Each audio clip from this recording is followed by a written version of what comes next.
Bien, bonsoir. Donc nous sommes à la veille de la 5e marche pour le climat de Montpellier. Les 4 premières ont été des succès croissants puisqu'on est passé de 2000 à 3000 puis à 5000 participants. Aujourd'hui, il y a eu une nouveauté puisque c'était la marche des lycéens qui a démarré un peu partout en Europe. Et à Montpellier, on a annoncé également une participation de 5000 jeunes à cette première marche. Stéphane, de Citoyens pour le climat, qui est à ma gauche, là, il était présent, il nous en dira peut-être un mot. Alors, à l'occasion de chacune de ces marches, nous avons essayé d'organiser un jour ou deux avant un débat pour apporter un peu de fond à ces marches climatiques, essayer d'ajouter des moments de réflexion.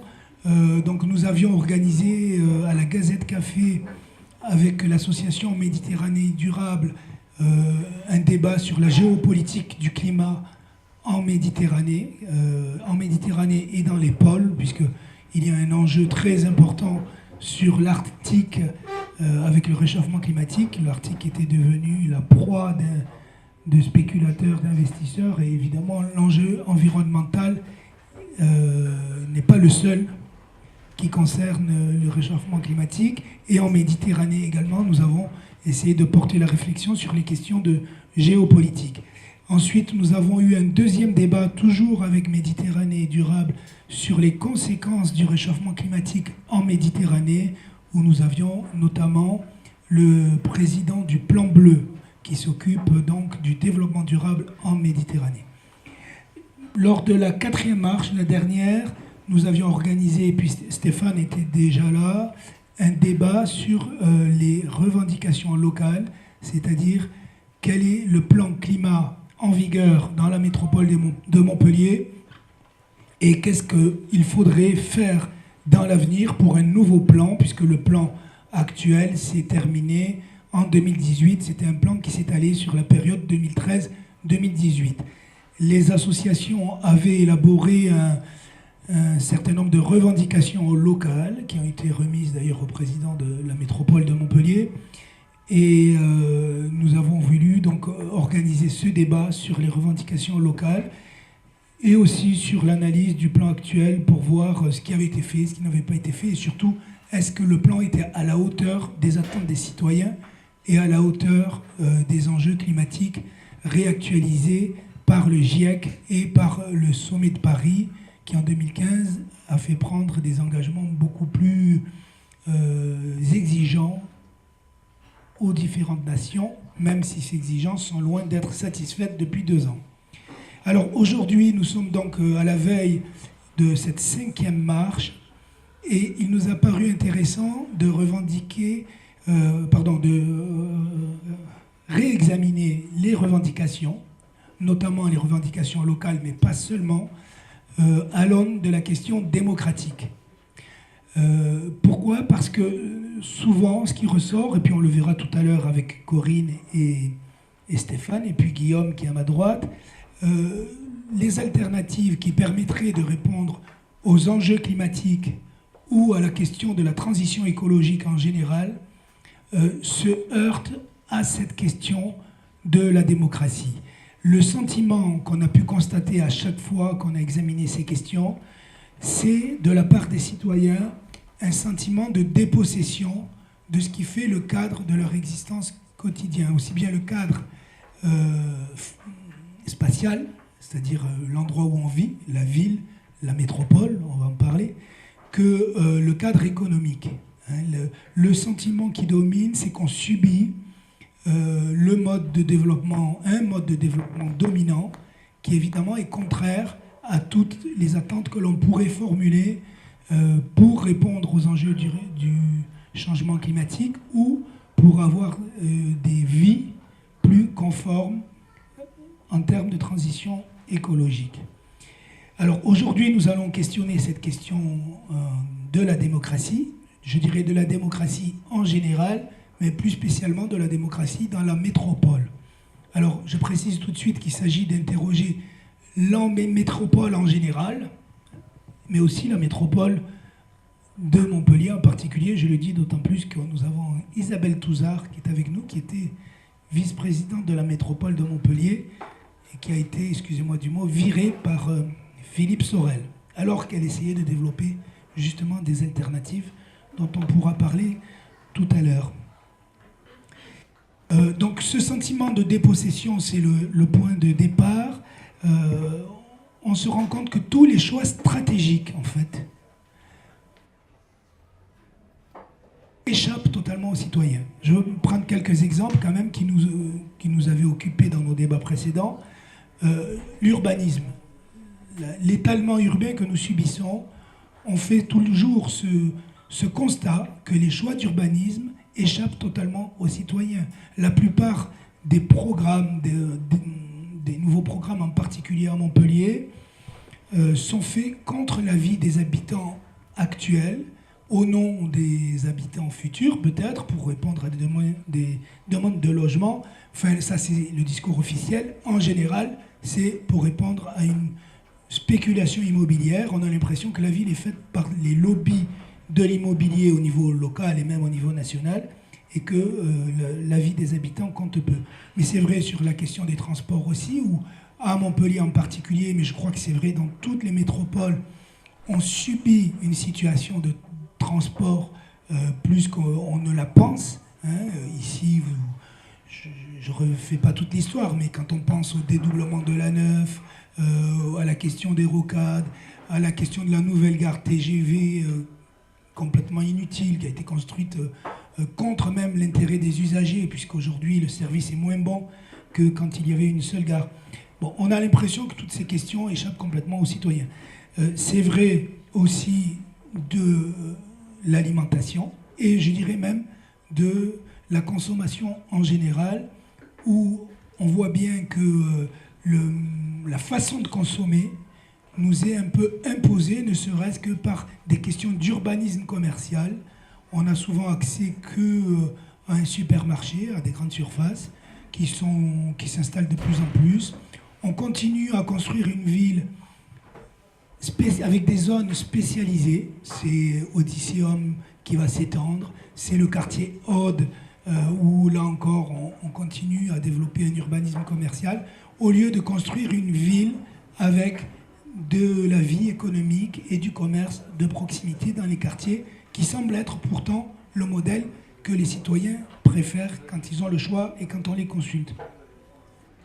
Donc, de façon générale, on se rend compte que d'ailleurs, les alternatives qu'il faudrait développer pour répondre à la transition écologique ne sont possibles que si on retrouve une certaine autonomie.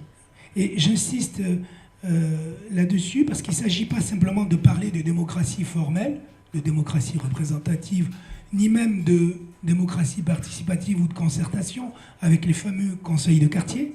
Bien sûr, on va parler de ça, mais ça n'est pas seulement ça. Il s'agit aussi de cette démocratie qui nous permettrait de nous rendre autonomes et de reprendre possession de notre façon de consommer, du développement économique, de la relocalisation de l'économie, ou même de la création d'emplois, et bien sûr de la création d'emplois. Et là, on voit bien qu'il ne s'agit pas d'une démocratie formelle, mais d'une démocratie qui doit permettre un autre modèle de société. Alors, pour réfléchir à ces questions, nous avons décidé d'inviter donc ceux qui, dans l'actualité, se sont exprimés sur cette question de la démocratie, à partir de leurs revendications plus larges. Alors, je veux parler des Gilets jaunes, qui sont représentés par Corinne, je vais sûrement écorcher votre nom, Dzikowski, voilà, qui est à ma gauche. Donc, on la reconnaît facilement, puisque c'est la seule femme à la tribune et qu'elle a un gilet jaune. Surtout parce qu'elle a un gilet jaune.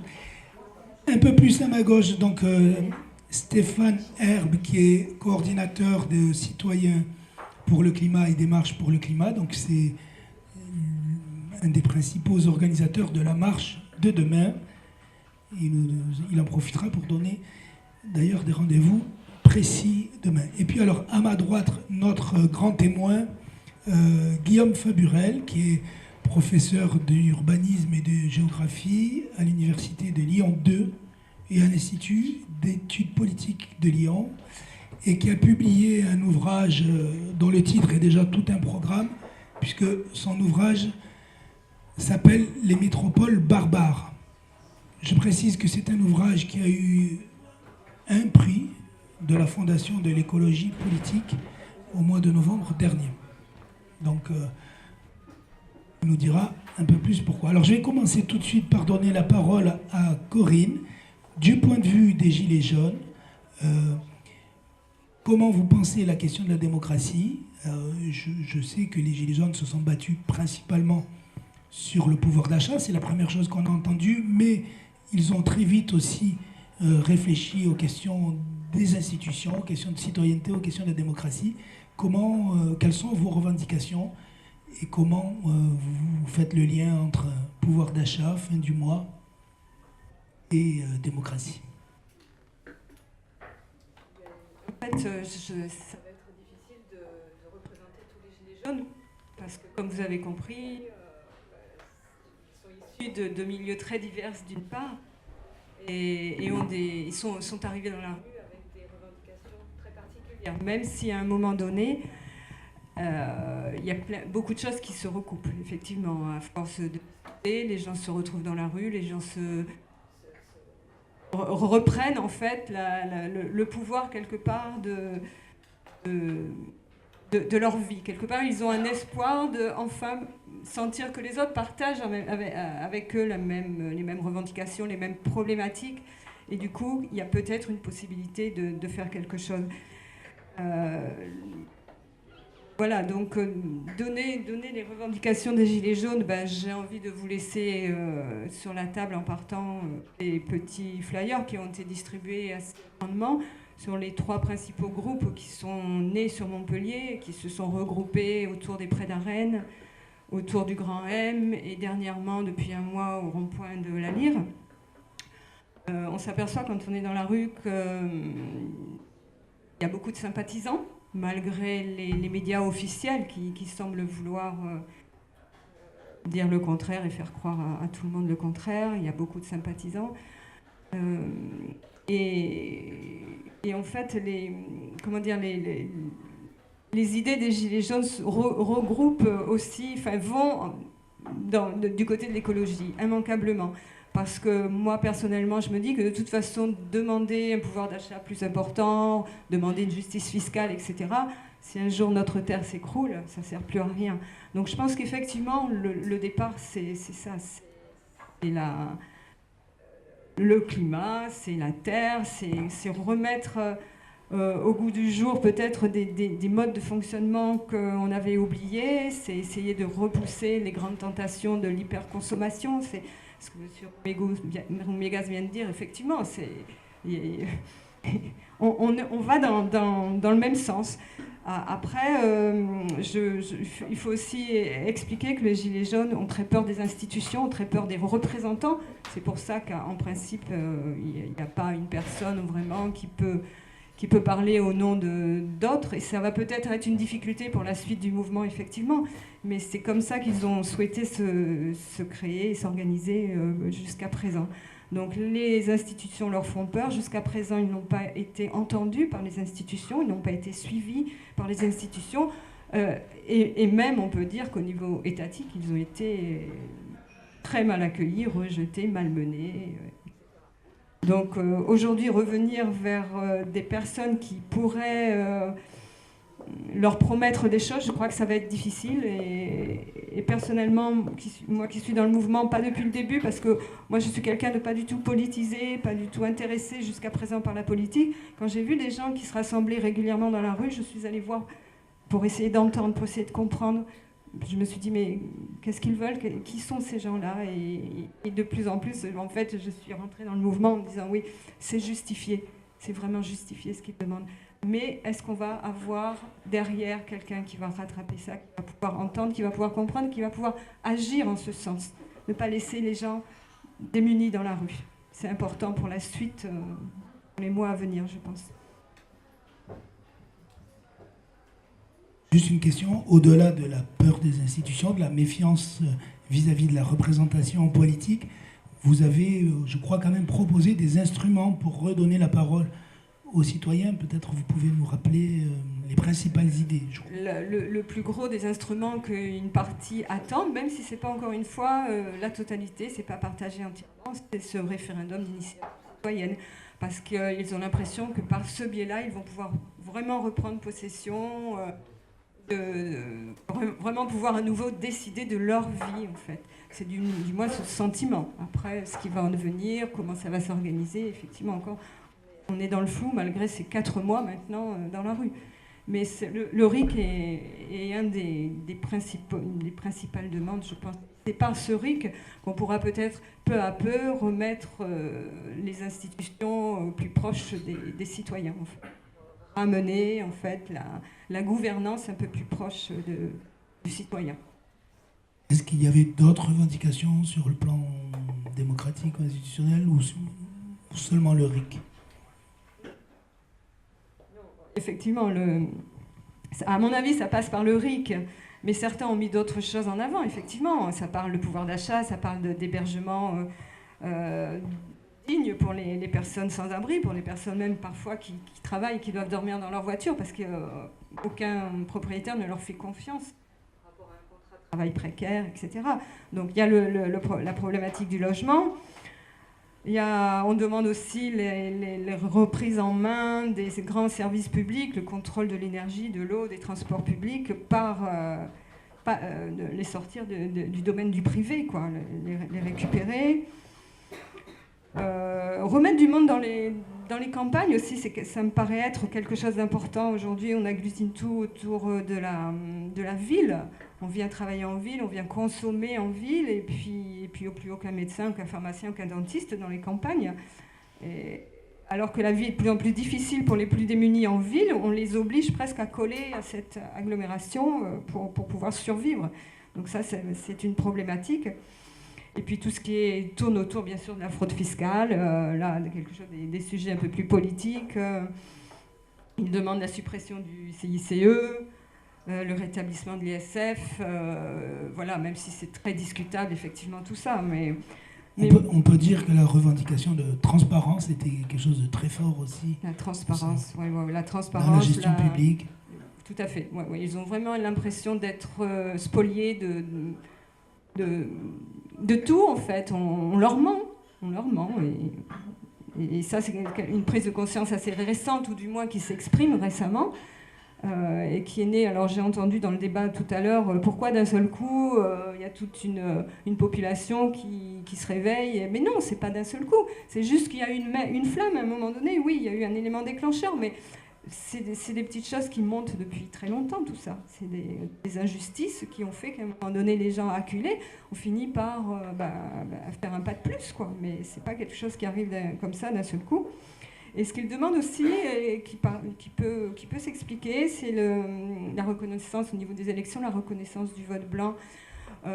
Au niveau des élections aussi, c'est assez particulier parce qu'aujourd'hui, on se dit, on vote pour des gens, on élit des personnes, mais qui ne nous entendent pas, qui ne nous voient pas, qui ne nous écoutent pas. Donc pourquoi aller voter ? Parce que j'ai une bonne partie. Oui, on a beaucoup de choses. Merci. Donc, je vais donner la parole maintenant à Stéphane, qui est co-organisateur de ce débat et qui représente, donc je le disais, les Citoyens pour le climat. Oui, tout à fait. Merci Jean-Louis. Donc nous, le Citoyen pour le climat, donc c'est un collectif, donc c'est pas une association, c'est vraiment un collectif de citoyens. C'est une initiative citoyenne qui a été créée en septembre, après la démission de Nicolas Hulot en septembre 2018, suite au rapport du GIEC, au rapport de l'ONU aussi, qui a alerté le monde entier.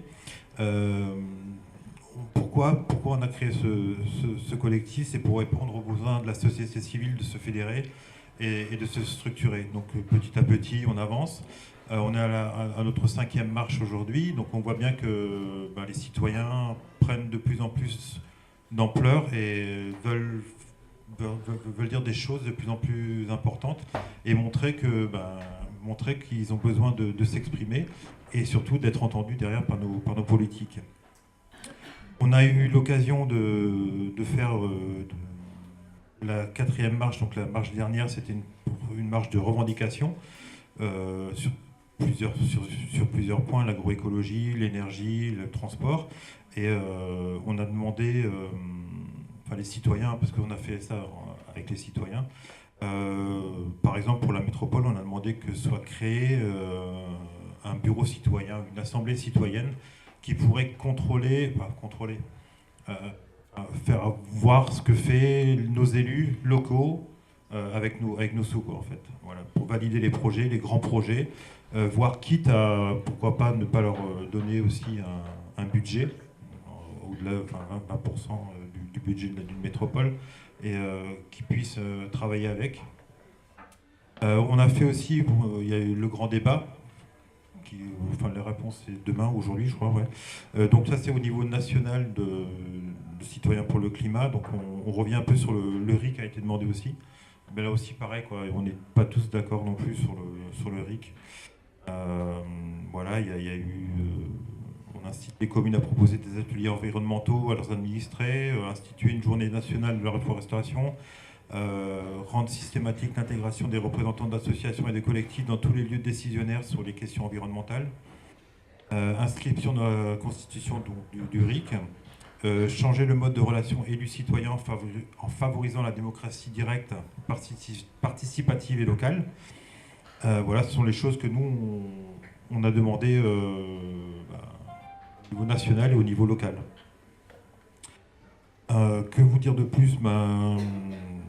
On voit vraiment que le citoyen au cœur des villes aujourd'hui a besoin de s'exprimer et de dire son ras-le-bol, j'ai envie de dire. Voilà.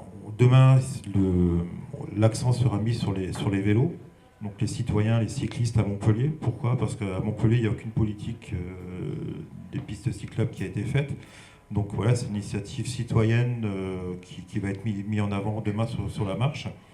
On a été aussi amené à faire un courrier citoyen, toujours, au président de la métropole concernant le nouveau stade qu'il a décidé de construire sans concertation, ni même avec les élus, ni même avec les citoyens, enfin personne. Il a décidé de faire ce nouveau stade, alors qu'il y a beaucoup de choses à faire avant, comme travailler sur les pertes énergétiques des habitations à Montpellier, quoi. Enfin, voilà, donc ça a été fait par les associations et les citoyens. Voilà. En fait, je pense que les citoyens aujourd'hui veulent reprendre un peu la ville et reformuler le système de gouvernance des villes, reprendre les villes aux industriels et aux spéculateurs immobiliers, parce que d'un point de vue écologique, c'est une aberration aujourd'hui ce qu'on peut faire. Le nouveau quartier Cambacérès sur des terres cultivables en zone inondée, donc on nous dit que voilà, c'est juste une aberration. Voilà en gros ce que je peux vous dire sur le collectif Citoyens pour le climat. Je vous présenterai la marche de demain si vous voulez plus après, Oui. en fin de débat. De toute façon, alors, merci Stéphane. On va donner la parole maintenant à Guillaume Faburel et puis il y aura un moment d'échange avec la salle. Alors avec Guillaume Faburel, que je vous ai un peu présenté, mais qui peut-être rajoutera un mot, on va essayer de prendre du recul, puisque là on ne va pas parler spécifiquement de Montpellier, mais du phénomène métropolitain en général, et puis de faire le lien aussi entre le système métropolitain et le modèle dominant dans lequel on vit, modèle que je n'ai pas besoin de vous redéfinir, puisque ça va se faire, je crois, dans les discours de Guillaume Faburel, et à la fin, je suis sûr que si je vous pose une question, vous répondrez. Vous saurez me dire qu'est-ce que c'est que ce modèle dominant. Donc, Guillaume Faburel. Je ne suis pas sûr qu'après ils arrivent à répondre. Non, parce qu'en fait, le sujet est complexe, d'où un livre un peu 400 de pages. Comment commencer? Premièrement, la métropole, telle que vous l'évoquez, c'est-à-dire les institutions métropolitaines, sont assez récentes d'un point de vue institutionnel, mais d'un point de vue humain, remontent à bien plus longtemps, en fait. Ce qui revient à dire, c'est la première idée. Une métropole instituée ou institutionnelle vient entériner des mécanismes qui sont beaucoup plus anciens. Il faut prendre un peu de, non pas de hauteur pour le plaisir de la hauteur ou de distance pour le plaisir de la distance, mais il faut prendre un peu de recul par rapport à ces choses-là. Vous allez voir pourquoi le recul est un peu nécessaire. Donc, comme vous l'avez, tu l'as rappelé, l'ouvrage s'appelle Métropole barbare, vous aurez senti qu'il y a une perspective un peu critique quand même, voilà. Je ne veux pas vous dire concrètement ce qu'il y a dedans, je peux vous en livrer 3-4 idées. J'irai quand même rapidement sur la question de la démocratie, parce que c'est quand même ça qui se joue.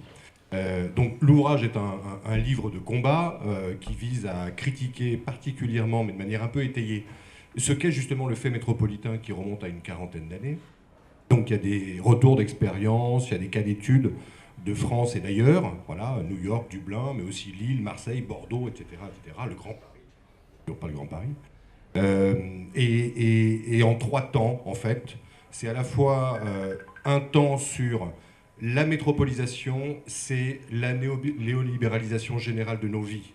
Donc c'est un modèle dominant. C'est pas simplement une institution avec un capitaine d'industrie à un endroit donné. C'est pas un seul Philippe Sorel ou une Martine Aubry.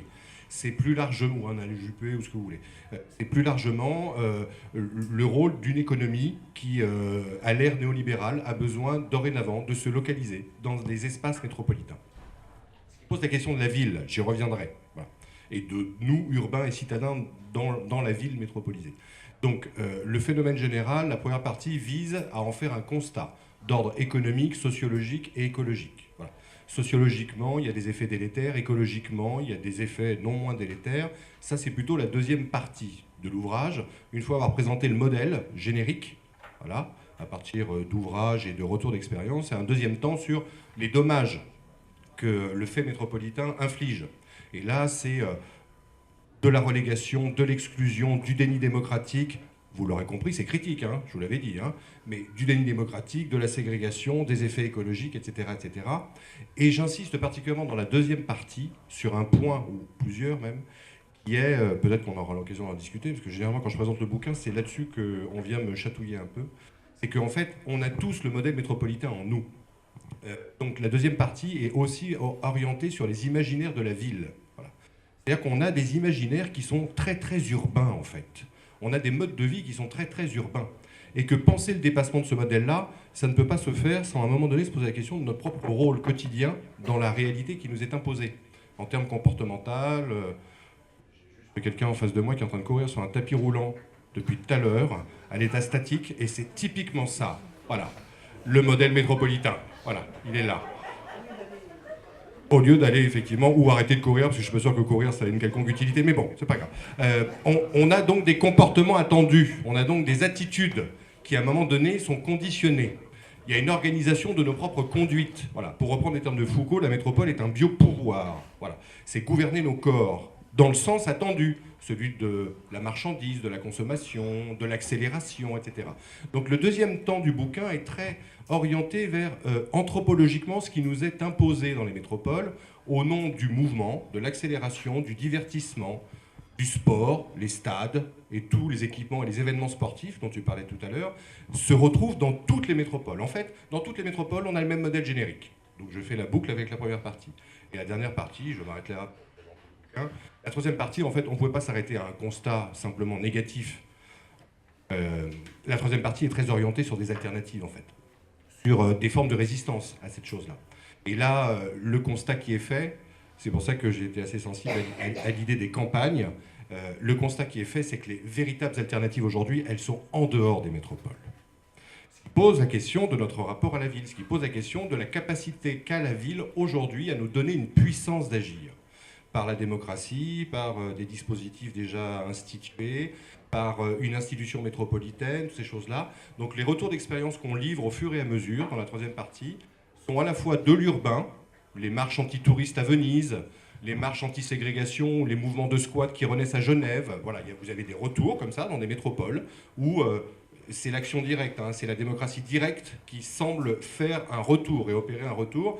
Mais aujourd'hui, l'ensemble des initiatives dites de démocratie d'autonomie se réalisent en dehors des grands agglomérats urbains, dans des petites villes, dans des villes moyennes, et aussi dans les nouveaux espaces de la ruralité ou dans les campagnes qui sont un peu éloignées. Donc voilà, la troisième partie se veut un peu plus positive, trouver des cas. Alors maintenant, J'en ai fait, mais vraiment très très compressé ce qu'il y a dans l'ouvrage. Je vous invite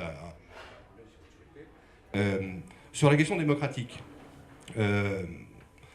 Moi, alors après, effectivement, je suis enseignant-chercheur sur ces questions-là depuis maintenant une grosse vingtaine d'années. J'ai l'impression d'un éternel recommencement, en fait. Vivre mon sentiment. C'est-à-dire, le questionnement dont nous parlons est un questionnement qui s'est déjà posé il y a 10 ans, il y a 20 ans, il y a 30 ans. Avec quand même comme élément de nouveauté et de fraîcheur indéniablement le référendum d'initiative citoyenne et le désir d'autonomie. Ça c'est clair, c'est ce que tu as mentionné dans ton introduction. Mais sinon, un conseil de quartier, un conseil de développement, une conférence de citoyens qui sont organisées dans le cadre du grand débat national, toutes ces choses-là existent depuis 10, 15 ou 20 ans et n'ont jamais rien changé fondamentalement à l'horizon que la métropole dessine et nous impose en commun. Voilà. S'opposer, il y a des luttes victorieuses, hein. La semaine dernière on parlait de Notre-Dame-des-Landes, voilà des luttes victorieuses, mais elles sont assez rares au final, et fondamentalement le rouleau compresseur est déjà engagé. Mais ce rouleau compresseur en fait il est engagé parce qu'on a une pudeur qui est de rester dans le cadre, une pudeur qui est, un débat national est organisé, on y va, voilà. Des conseils de quartier sont dotés, on y siège. Voilà. La chose, c'est que les retours d'expérience que je cite, et celles qui sont venues depuis lors, tendent à montrer que maintenant, il y a un hors-cadre qui est en train d'émerger. Voilà. Il y a de la désobéissance. C'est Extinction Rebellion, par exemple, qui est un mouvement anglo-saxon qui est en train de se diffuser, mais comme une traînée de poudre à l'échelle internationale. Ils sont clairement désobéissants, soyons clairs. On n'a pas attendu Extinction Rebellion, il y avait les faucheurs volontaires, les casseurs de pub, les déboulonneurs, toutes ces choses-là sont en fait en train de nous apprendre à reconsidérer notre propre rapport à la démocratie. Voilà, c'est moi ça qui m'interpelle. Et là, du coup, c'est en train de revenir dans l'urbain. C'est notamment dans l'urbain, ce qui est assez rassurant au final, que ce type d'expérience démocratique est en train de se développer.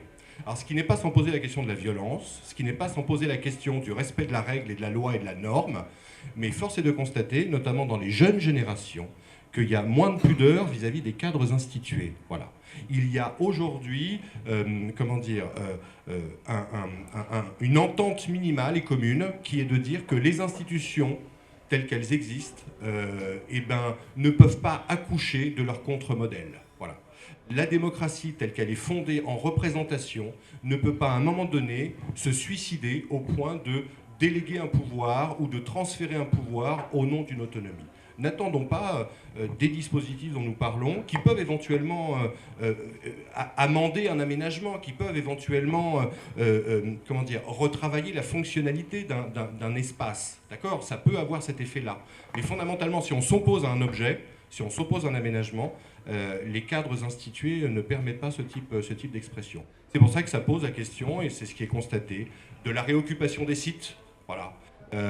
Partout, remarquez les ronds-points, mais aussi le mouvement des places, mais aussi des bocages, mais aussi les montagnes. Voilà. Il y a un constat général qui se fait. Les gens, dorénavant, pour faire par eux-mêmes et de manière autonome, réoccupent les lieux de manière durable et ne se revendiquent pas de l'écoute d'un mandant ou d'un élu, aussi intelligent soit-il. Hein. Je n'ai rien personnellement contre les élus, mais c'est bien la démocratie représentative qui aujourd'hui est en crise. C'est pas le souffle démocratique, bien au contraire. C'est la représentation qui est fondamentalement en crise, et l'institution métropolitaine participe et accélère cette crise-là.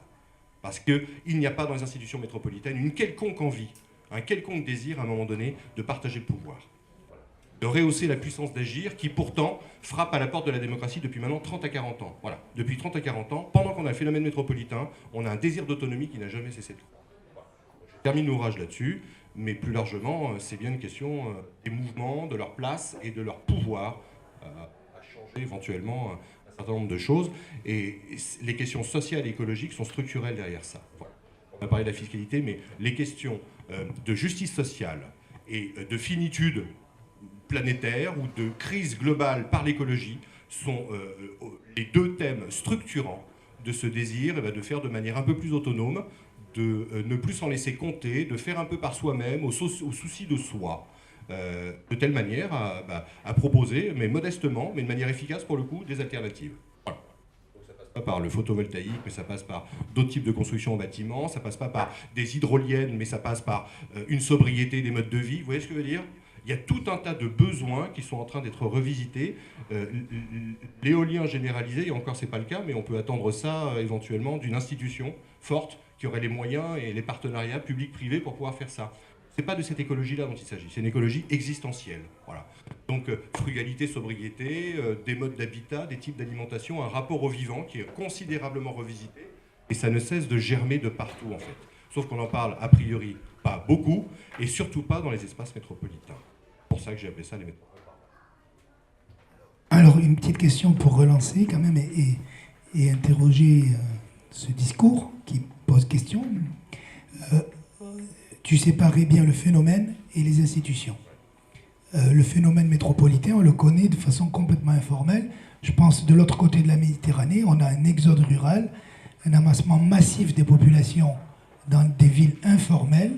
Ça ne correspond pas à des politiques publiques volontaires, c'est un phénomène presque spontané.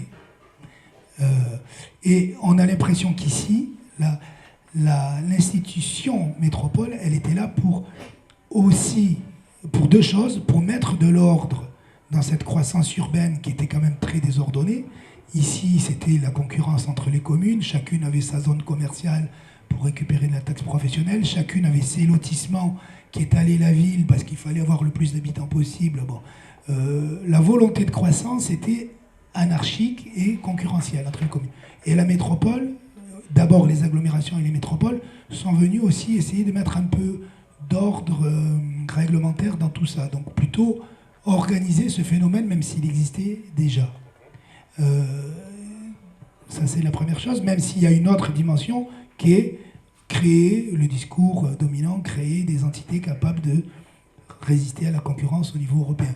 Mais il y a les deux dimensions. Alors par rapport à ça, que répondre? Est-ce que ce n'est pas aussi des politiques publiques qui vont enrayer le phénomène naturel d'exode rural et d'amassement des populations sur les zones urbaines et sur le littoral, en plus, chez nous en Méditerranée?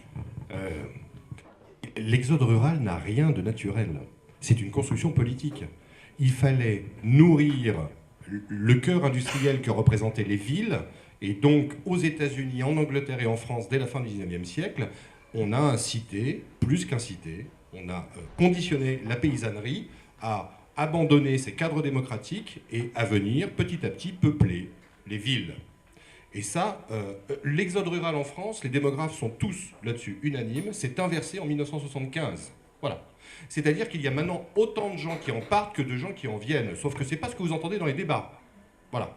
On n'entend pas ça parce qu'il n'y aura pas une théorie du complot, mais parce que pendant ce temps-là, les périmètres n'ont jamais cessé de s'étendre. Donc forcément, il y a de plus en plus de gens dans des périmètres qui ne cessent de croître. C'est logique, c'est purement arithmétique cette affaire. Et fondamentalement, aujourd'hui, vous avez juste 2 Français sur 10, les enquêtes sont convergentes, qui veulent continuer à vivre dans les métropoles. Voilà. Et ça, on le sait depuis 20 ans. Pourquoi? Parce qu'il n'y a pas une question d'institution métropolitaine. Parce qu'en fait, quand je parle du monsieur qui, d'ailleurs, maintenant se met à marcher et qui a arrêté de courir, donc il est un peu fatigué, ces types de comportements attendus-là, cette accélération permanente, cet étouffement généralisé ne fatiguent énormément, interpellent énormément nos consciences et nos corps. Et de plus en plus, les populations sont amenées à se poser la question du sens que ça peut revêtir. C'est juste ça.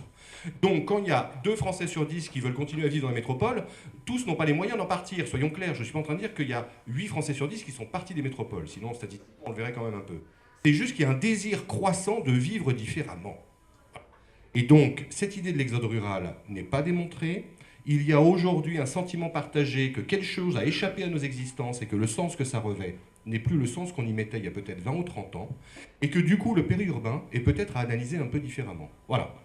Si vous voulez comprendre le périurbain, il y a énormément de désirs aussi dans le périurbain. Alors je suis d'accord, il y a peut-être des modèles architecturaux et urbanistiques qu'il faut revoir, il y a peut-être des ZAC et les zones commerciales qu'il faudrait reconsidérer, mais fondamentalement, le périurbain, aujourd'hui, c'est 50% de gens qui, à un moment donné de leur vie, décident de vivre peut-être un peu différemment. Donc, en faire le procès, ça me semble totalement exagéré. Et du coup, je vais vers ta question. Excusez-moi, je suis un peu long, mais j'arrive quand même à la question. Comment voudrais-tu que une métropole qui englobe des territoires anciennement plus ou moins isolés, ou des communes qui avaient un certain libre arbitre, mais avec le même modèle de pensée, puis changer le mode de développement. C'est le même modèle de développement. Voilà. C'est-à-dire que ce qu'on a laissé partir en nappe au nom de l'extensivité et au nom de la croissance, c'est le même modèle qui vise à redensifier pour accroître le rendement du capital. Voilà. C'est-à-dire que ériger des tours, c'est pareil que laisser partir en nappe. Alors écologiquement, ça peut avoir quelques effets, mais humainement et économiquement, c'est le même modèle de développement qui se joue derrière. Aujourd'hui, on a un problème avec ceux qui veulent grossir, ceux qui veulent grandir. Et Olivier Ray, dans l'éloge du petit, il nous faut repenser la taille humaine. Et cette taille humaine, eh ben, elle avait peut-être quelques exemples ou quelques visages dans le périurbain, mais dorénavant, le périurbain est Tony, enfin il l'a toujours été, puisque ce serait pour le coup des hordes barbares, et les périmètres métropolitains qui maintenant les saisissent vont essayer de densifier, parce que la vertu écologique de la densité serait démontrée, sauf qu'elle n'a jamais été démontrée, la vertu écologique de la densité. Jamais. Jamais. Si on est de plus en plus entassés les uns sur les autres pour toujours plus consommer et toujours plus nous en extirper en prenant l'avion, je ne suis pas sûr qu'écologiquement le bilan soit positif. Donc les métropoles visent tout simplement à entériner et à trouver le nouveau périmètre d'effets et d'actions qui simplement correspond au même modèle de pensée, au même modèle de développement. Il n'y a pas un débat entre l'étalement en nappe et la densité. Les deux sont une dialectique, c'est-à-dire une unité des contraires. Les deux participent du même modèle de développement qui vise à faire de la ville métropolisée notre seul avenir commun. Et en dehors de ça, vous avez des petites villes et villes moyennes qui, en déclin ou en souffrance, inventent des modèles alternatifs. Je vous invite à aller y voir et jeter un petit coup d'œil. Merci. Alors, il y a plein de questions, évidemment, qui nous viennent, mais je vous propose de les formuler vous-même et on va faire circuler pour ça un micro. Et puis, évidemment, les trois invités à la tribune pourront réagir. Est-ce que quelqu'un veut bien faire circuler le micro des questions ou des interventions, mais essayez d'être bref quand même. Donc là-bas, Anthony.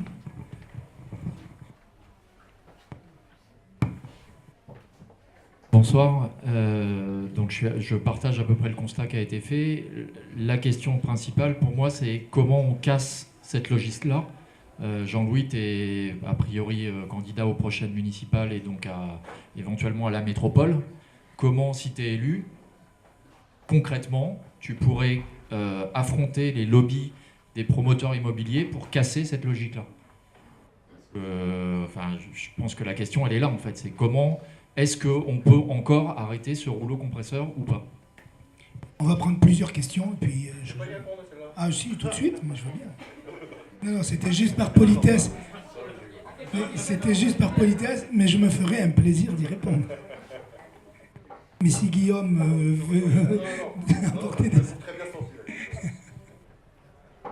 J'avais l'impression que c'était plus une critique du dernier orateur que... Alors, il y a Isabelle ici, est-ce qu'on peut lui passer le micro? Et puis Arti, ensuite, un peu plus loin. Oui, donc Isabelle Toussard, maire de Murviel, une des communes de la métropole. Qui n'a pas fait le choix de la croissance. Non, pas du tout. Et c'est vrai que le modèle de prise de décision au niveau métropolitain qui donne le poids majoritaire à la ville-centre, justement, ne fait que conforter ce que vous dites. C'est la ville-centre qui décide de l'avenir de... Voilà. Et pour illustrer ce que vous avez dit, dans le cadre de débat sur le SCOT, c'est avec d'autres mots, hein, parce que je n'ai pas votre approche scientifique, je dirais, mais plus de terrain. Dans notre commune, moi, je plaidais pour que dans les communes périurbaines comme la nôtre, on puisse développer des lieux, des tiers-lieux, des lieux où les habitants puissent travailler sur place. Et maintenant, avec en plus le haut débit, c'est tout à fait possible. Et voilà, et peut-être pour conforter ce que vous disiez, que la densification, quelque part, est toujours dans la même logique, c'est ce qu'on nous rétorquait, c'est que, ben non, les lieux d'activité et les lieux dédiés à l'économie devaient être sur les axes des tramways, dans la ville-centre, et que donc ce mouvement pendulaire permanent auquel on est condamné d'aller depuis les villes périphériques vers le centre, ben, il était soutenu, quoi. Et j'ai jamais pu vraiment faire entendre cette autre modèle où voilà, on puisse vivre, travailler au même endroit tout en étant dans une métropole. Deuxième élément, c'est qu'il y a un mot dans le SCOT qui revient en permanence, c'est ce mot d'attractivité. Et ça, c'est insupportable aujourd'hui. On est dans une ville qui étouffe. On est dans une ville qui se construit, une métropole, sur la base de la désertification d'autres lieux en France. On est dans la zone de France la plus fragile en plus au niveau de tout, quoi. La plus exposée au risque climatique, au risque incendie, au risque inondation, au risque de submersion, à l'érosion de la biodiversité, enfin tout. Et on continue à attirer, à vouloir attirer, toujours. Et cette notion d'attractivité, mais qui fait le consensus.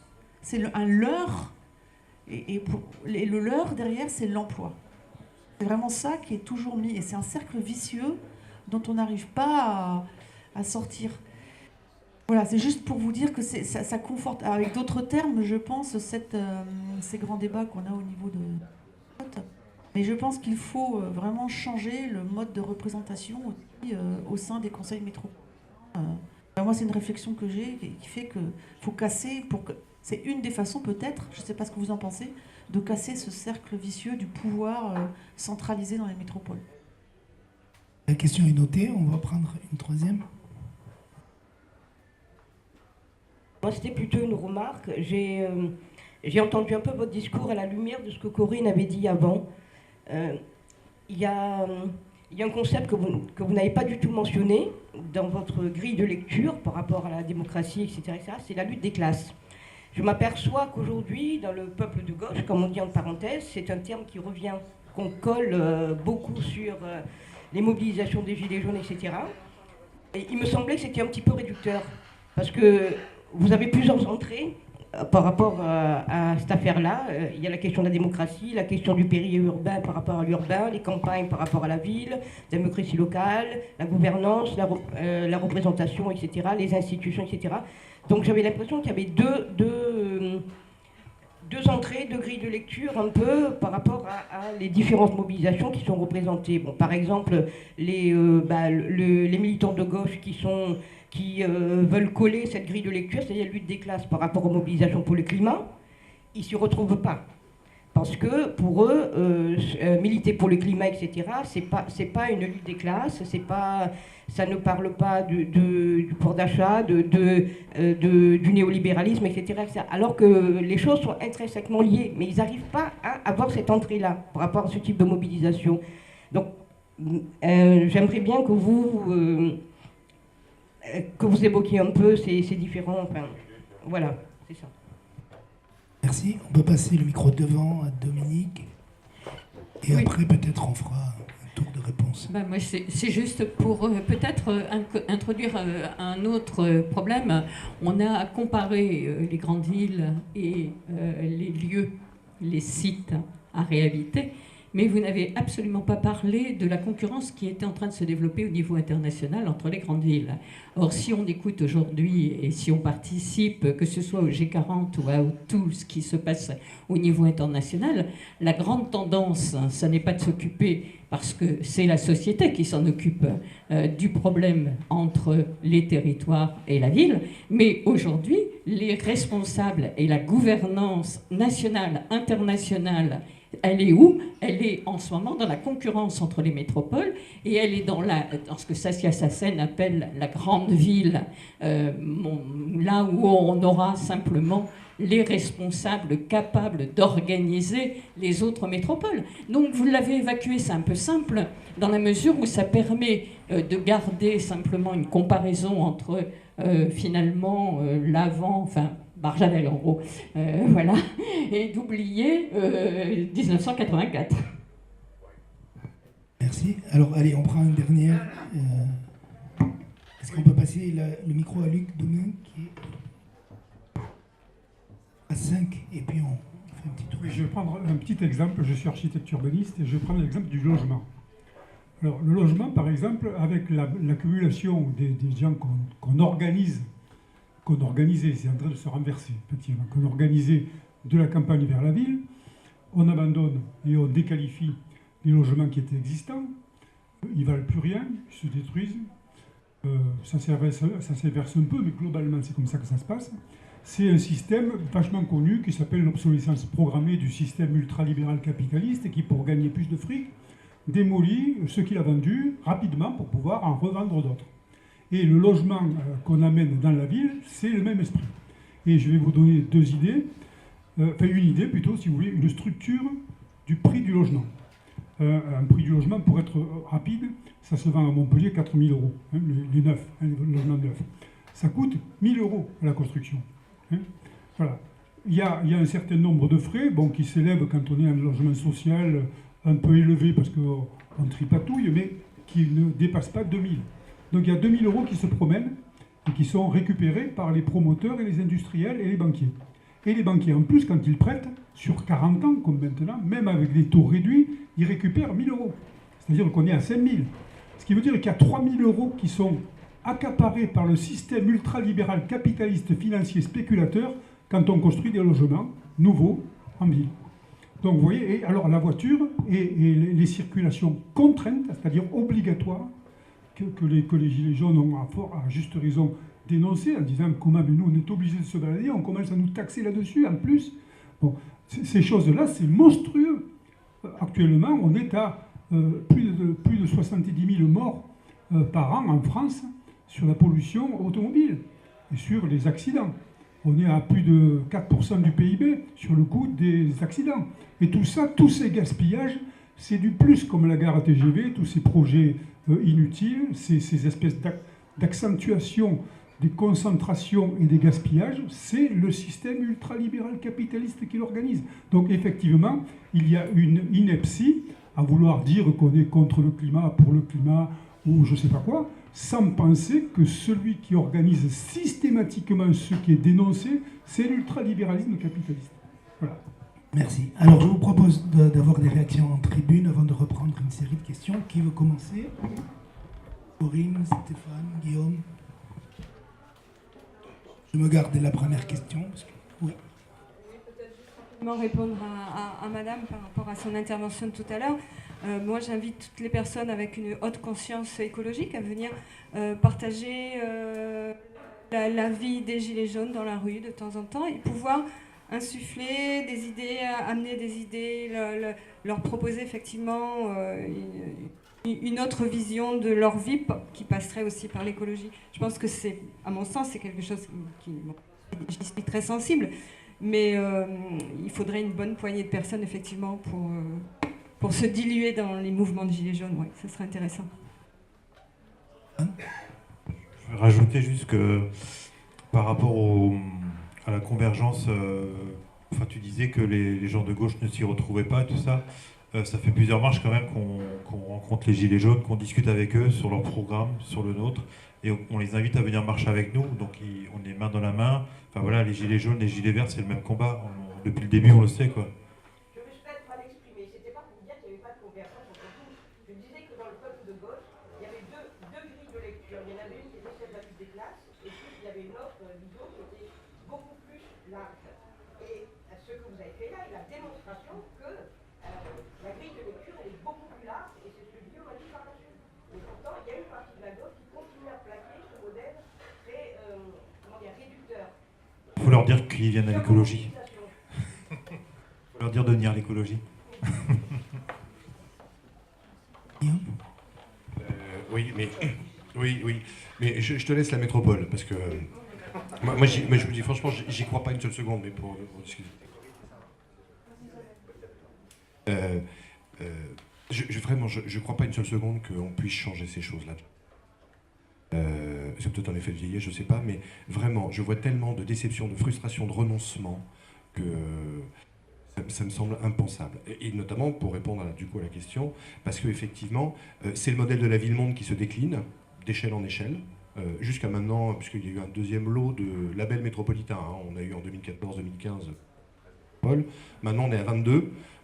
Tout le monde se pousse du col pour avoir les galons. Hein. Voilà, à plus de 100 000 habitants, on peut prétendre à cette chose-là. Donc ça se décline jusqu'à des tailles de villes assez limitées, mais c'est bien le modèle, c'est ce qu'Assassen est une des premières auteurs cités dans l'ouvrage, de la ville-monde. La ville-monde qui est en fait le lieu du commandement à la fois politique et de l'attractivité économique et des commandements économiques. Et c'est typiquement ce que Philippe Sorel fait à Montpellier, mais comme d'autres font ailleurs. Moi, ce qui m'importe là-dedans, c'est comme ça que j'ai défini la métropole en introduction du l'ouvrage, c'est que c'est un lieu de commandement, d'accord, économique et politique, mais c'est surtout un fait social total, qui est celui de la conformation de nos vies par la marchandise. Donc c'est clairement une perspective d'anthropologie politique, c'est-à-dire que la ville métropolitaine organise nos conduites et nos corps comme jamais la ville ne les a conditionnés sur les 3 derniers millénaires. on a une accélération, on a un étouffement, on a un sentiment d'exclusion, il y a des formes d'injustice, tout ça, en fait, est en train de susciter questions et de susciter des réactions qui sont même maintenant corporelles, voilà, qui sont sensitives, physiques. Voilà comment je définis. Il me semble qu'on est très très loin d'avoir ce type de pensée lorsqu'on est aux manettes d'une métropole dite triomphante, attractive et concurrentielle. Voilà. C'est pour ça que j'y crois pas plus que ça, mais je laisse répondre. Je veux juste répondre sur la question des modèles théoriques. Comment dire ? Oui, les modèles théoriques patinent, mais néanmoins, je pense que ce type de convergence ou ce type d'événement historique joue quand même un rôle assez considérable dans la pensée de gauche, voilà, qui est plutôt effectivement syndicalo-fordiste ou structuralo-marxiste, qui découpe les choses et qui oppose par le rapport au travail. Bon. Dans le champ universitaire, on a quand même maintenant de plus en plus coutume de travailler autour d'une lutte des existences ou d'une lutte des espèces, plus que d'une seule lutte des classes qui serait appareillée autour du travail. Voilà. Et quand on commence à faire ce pas légèrement de côté pour re-questionner l'entièreté de nos vies, en fait, pas simplement le rapport au travail, voilà, le rapport à l'existence, le rapport à la survie, les convergences intellectuelles peuvent s'opérer assez simplement. Ça ne veut pas dire que chacun ne doit pas faire un travail de déconstruction, mais aussi dans le domaine, on va dire, de la théorie politique et de la pensée politique, il y a des choses qui sont en train de... Mais les mouvements sociaux vont plus vite que ce que la théorie a des siècles durant essayé de conceptualiser. Bon, maintenant, vous trouverez toujours des stalles qui pensent comme ça. Hein. Voilà, on va pas les refaire. Mais je pense que ça évolue quand même assez rapidement maintenant. Et je vous dis, hein, c'est la lutte des espèces et la lutte des existences. Alors, je termine juste là-dessus. La lutte des existences est intéressante parce que justement, elle est dans le chemin ce que j'essayais de dire précédemment. C'est-à-dire que c'est bien une question de nos survies qui se joue. Voilà. Et comment dire, fin du monde, fin du mois, c'est typiquement un slogan de survie. Et c'est ça qui fait la convergence. Voilà. C'est bien une lutte des existences qui se joue derrière, entre des comportements néolibéraux de la classe hégémonique qui prend l'avion 6 fois par an, voilà, qui en a à peu près rien à foutre de cramer de l'essence, qui investit dans l'extractivisme, mais parce que c'est ça, il faut à un moment donné appeler un chat un chat. Il y a des comportements, même autour de nous, même nous-mêmes, on est gagné par ces comportements-là. Qui n'a pas pris l'avion sur les 10 dernières années ici ? Vous voyez ce que je veux dire ? Donc il va falloir qu'on déconstruise ça aussi chez nous.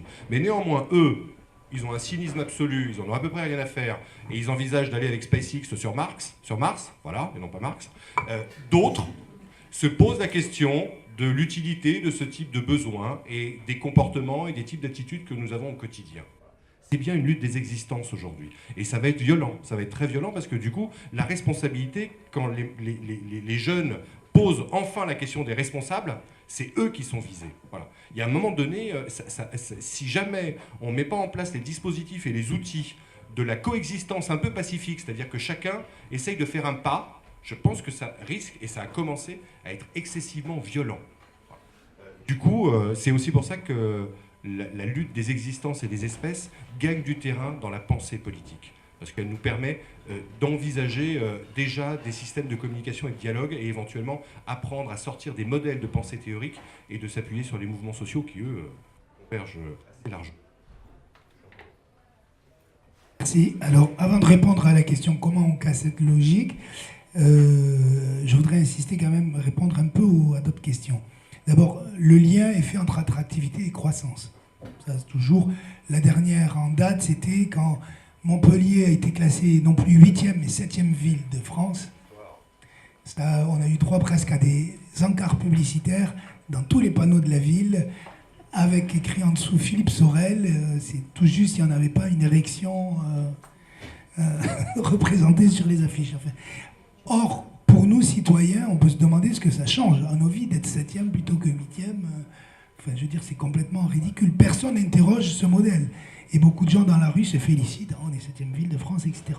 Or, il est vrai qu'aujourd'hui, quand on regarde d'autres critères de développement, c'est un peu comme le PIB ou les facteurs, les critères de développement humain.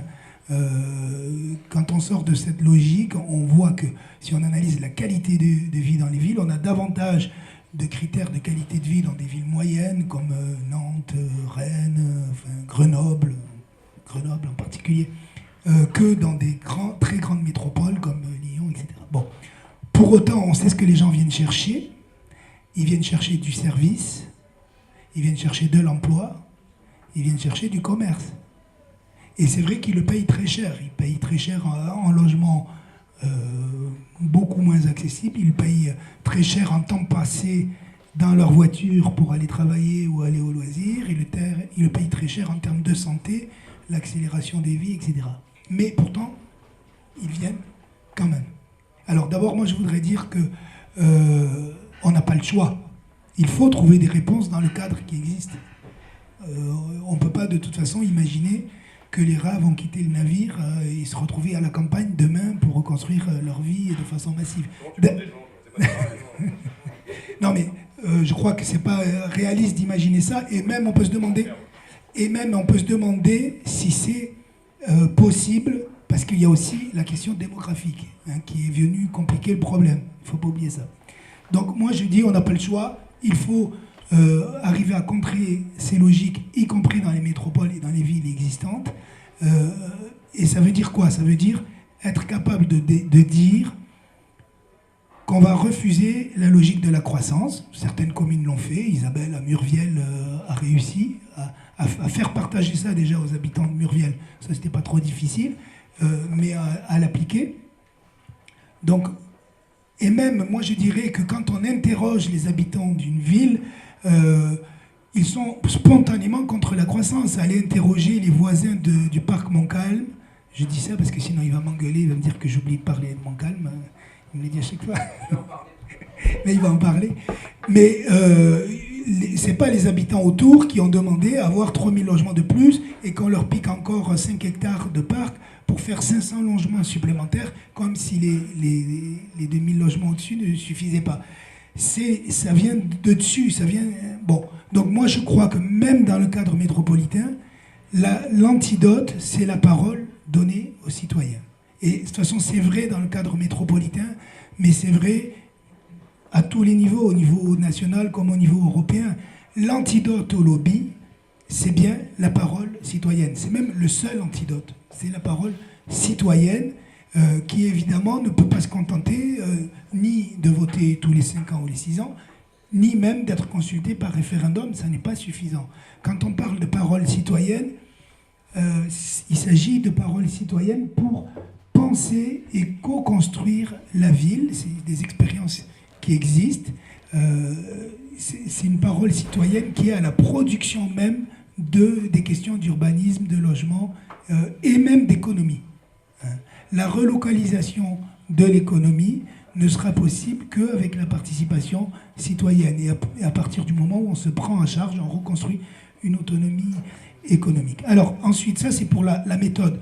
Mais pour le fond, ça veut dire quoi? Ça veut dire arrêt de la croissance. Ça veut dire bien évidemment politique d'aménagement du territoire pour aller investir des lieux qui ne sont pas la grande conurbation. Et aujourd'hui, en plus, on a des outils, y compris sur le plan technique, qui permettent ça. L'emploi n'est pas lié à la vie urbaine. La délocalisation de l'emploi est totalement possible pour des raisons, grâce à des outils techniques. Je pense à Internet en particulier. Montpellier a une économie principalement de services. On n'a pas besoin d'être tous regroupés comme on l'était dans des usines. Donc l'économie d'aujourd'hui, avec l'outil numérique, est totalement possible de façon délocalisée. C'est l'arrêt de la croissance. Et c'est aussi, c'est pas seulement ça, c'est aussi le réinvestissement des quartiers. Parce que ce qu'on n'a pas dit, c'est qu'on n'a peut-être pas assez insisté là-dessus. La métropolisation, c'est non seulement l'étalement urbain, la volonté de puissance, de croissance, mais c'est aussi la spécialisation, le zonage urbain. À Montpellier, ça veut dire des quartiers dortoirs, ça veut dire des zones commerciales spécialisées, ça veut dire des zones d'activité dans d'autres... C'est-à-dire, c'est un urbanisme qui est complètement lié à la voiture. C'est le contraire de ce qu'on veut quand on vient habiter dans des quartiers comme ici, Clémenceau, où on a une mixité urbaine au sens de une polyvalence des espaces urbains, une vie dans les rues. La rue est vivante, il y a de l'économie, il y a du commerce, il y a des services, il y a de l'emploi. On n'est pas obligé de prendre sa voiture pour aller acheter au sud de Montpellier, pour aller travailler à l'est de Montpellier, pour aller faire du sport. Bon, bientôt, ça sera au sud aussi, puisque si on les laisse faire le stade. Donc voilà. Donc il y a aussi ce refus de spécialiser la ville et le réinvestissement des quartiers pour reconstruire la ville sur elle-même, une ville qui doit être à l'image de village peut-être et de quartier. Voilà, en tout cas, c'est les idées qu'on va essayer de développer. On fait une réaction, je sens, à ma droite. Vous dites très bien réintroduire la parole du citoyen. Moi, ça ne me paraît pas suffisant. C'est l'écoute du citoyen. Bien sûr, ça va de soi. La parole, elle est sollicitée dans ce qu'on appelle des concertations aujourd'hui, mais évidemment, elle n'est pas écoutée. Mais moi, je vais plus loin, justement. Il faut sortir de ce formalisme.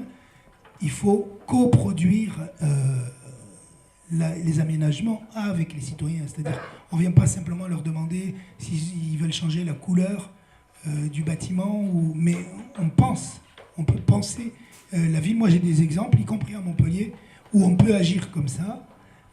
On peut imaginer le développement d'un quartier ou la reconstruction d'un quartier avec des citoyens. Vous avez à Clémenceau en particulier, puisque nous sommes dans ce quartier, je vais vous citer 2 exemples. Il y a une initiative citoyenne sur le plan commercial qui est la Cagette. Des citoyens qui eux-mêmes ont organisé ainsi un réseau de distribution en circuit court, qui est autogéré. C'est le premier exemple. Et sur le plan de l'aménagement, le parc Clémenceau, c'est plus ancien. C'est une association de quartier, pavée. Et à l'époque, moi j'étais adjoint au maire, je faisais partie de Pavé, puis j'ai été élu adjoint au maire. Et on a co-construit, co-dessiné le parc en fonction des usages demandés par les habitants du quartier. C'est-à-dire les gens nous ont dit, certains ont dit on veut des jeux d'enfants, d'autres ont dit on veut un terrain de pétanque, certains ont dit on veut un jardin partagé. Et on a imaginé le lieu en fonction des usages. Il y avait des lycéens aussi qui voulaient des espaces. Avec ce qu'il y avait dans le quartier, on a imaginé cet espace et on l'a réalisé en fonction de ce que demandaient les gens. C'est-à-dire, c'est totalement eux qui ont produit, imaginé l'espace. Donc c'est possible. Alors c'est des exemples particuliers. Et l'enjeu, c'est évidemment de sortir de ces micro-projets, même s'ils sont importants, pour aller vers les questions stratégiques. C'est pas seulement tel quartier, mais il faut aussi que les citoyens puissent se saisir des enjeux stratégiques, c'est-à-dire l'arrêt de l'étalement urbain, le réseau de transport, l'urbanisme commercial, c'est très important, parce qu'il y a des quartiers qui n'ont pas de cagette, il y a des quartiers qui n'ont pas de marché, il y a des quartiers où on a juste sa voiture pour aller dans une grande surface. Et ça, évidemment, il faut le déconstruire. Je vous propose de... Oui. Par rapport, pour compléter ton propos aujourd'hui, comment on peut changer les métropoles? C'est peut-être par un engagement citoyen plus fort. Voilà, c'est que les citoyens s'engagent sur des... on est en France, on est en démocratie, comme on a le pouvoir par des élections, que les citoyens aillent vers ce public-là et se présentent, quoi, et voilà, se mettre sur des listes et qu'ils prennent le pouvoir comme ça, quoi, démocratiquement. Je pense que c'est aussi une des solutions, c'est la raison de ma présence ce soir aussi, là. C'est voilà, c'est l'engagement citoyen qui doit aller se faire élire et comme ça on pourra peut-être changer les choses, quoi. On reprend un tour de parole. Alors, il y avait d'abord Manu, puis... Et ici, pardon. Alors, allez, on fait circuler le micro. Manu. Oui, bonsoir. Donc, je m'appelle Manu Delfos. J'ai 2 étiquettes. J'ai la première étiquette d'un gilet jaune actif depuis le départ sur le rond-point du Zénith à Montpellier, où il y avait une diversité de personnes qui étaient présentes sur ce rond-point, donc qui ont manifesté tous les samedis. La deuxième étiquette que j'ai, je suis le président des cabaniers de Pérols. Et je voudrais faire 2 remarques. La première, c'est que la difficulté qu'ont les citoyens en général de pouvoir rencontrer des gens suffisamment pointus pour répondre à des interrogations très simples. On a sur Pérols, par exemple, la cabane, qui nous a posé quelques problèmes, ce fameux restaurant dancing qui a été construit sans aucune autorisation, sans permis de construire sur une zone interdite. Donc ça démontre que les citoyens ont eu énormément de difficultés à se faire entendre. On a eu Jean-Louis qui est venu appuyer l'association des cabaniers pour essayer de faire avancer le dossier. En fait, ça s'est résolu par le fait que le maire de Pérols a renoncé à renouveler la convention d'occupation, donc l'histoire de la cabane est un peu mise de côté, mais elle démontre un fonctionnement symptomatique de la part des élus qui ont en face des citoyens, et très nombreux, qui vont les voir en leur disant « ça ne marche pas ». Ça ne nous convient pas, et la réponse elle va être juridique d'une part, parce qu'il a fallu aller en justice, donc on aura bientôt le procès, et le simple bon sens n'est pas retenu. C'est-à-dire que dès le départ, quand on a dit ça va pas, avant que ce soit terminé, ça n'a pas été compris. J'ai un autre exemple, nous devons, je fais souvent le tour de tout ce qui ne va pas sur les fossés pour éviter les inondations et des trucs comme ça. La seule chose maintenant qui nous permet d'intervenir sur ces sujets, c'est plus la commune, c'est la métropole. Et c'est sur un site informatique. Donc en fait, on dépose la réclamation, mais la réponse est parfois assez rapide. La réponse. Les actes sont beaucoup plus compliqués à obtenir. Et donc il y a une dématérialisation qui existe aussi et contre laquelle l'humain, le citoyen que nous sommes tous, ne peut plus avoir en face de lui un autre citoyen qui va pouvoir réfléchir avec lui sur un problème donné. Voilà. Donc j'aimerais que ça on repasse par l'humain, et c'est ce que demandent beaucoup de gilets jaunes. Alors ça, c'est aussi une dernière chose que je voudrais dire à propos des gilets jaunes. Il est certain, pour en revenir à ce que disait Corinne tout à l'heure, c'est bien ça, Corinne, la diversité des gens qui occupent les ronds-points fait qu'effectivement, il est très difficile d'arriver à tomber d'accord. Nous avons participé sur le rond-point du Zénith au dépouillement de 2000 documents des fameux cahiers qui ont été remplis dans les mairies. Et dans le résultat, on s'est aperçu qu'il y avait très peu de jeunes qui avaient répondu. Les gilets jaunes, ils sont quasiment absents. Et la tranche d'âge de gens qui ont été faire la démarche de remplir ces fameux cahiers de doléances entre 45 et 80 ans. Donc il y a une grande partie de la population qui est absente. Donc je ne sais pas ce que va donner ce grand débat. Enfin bon, de toute façon, en tant que gilet jaune, j'en attends pas grand-chose. Mais voilà. Mais je voulais quand même y participer pour avoir au moins une référence humaine. Je reviens toujours à l'humain.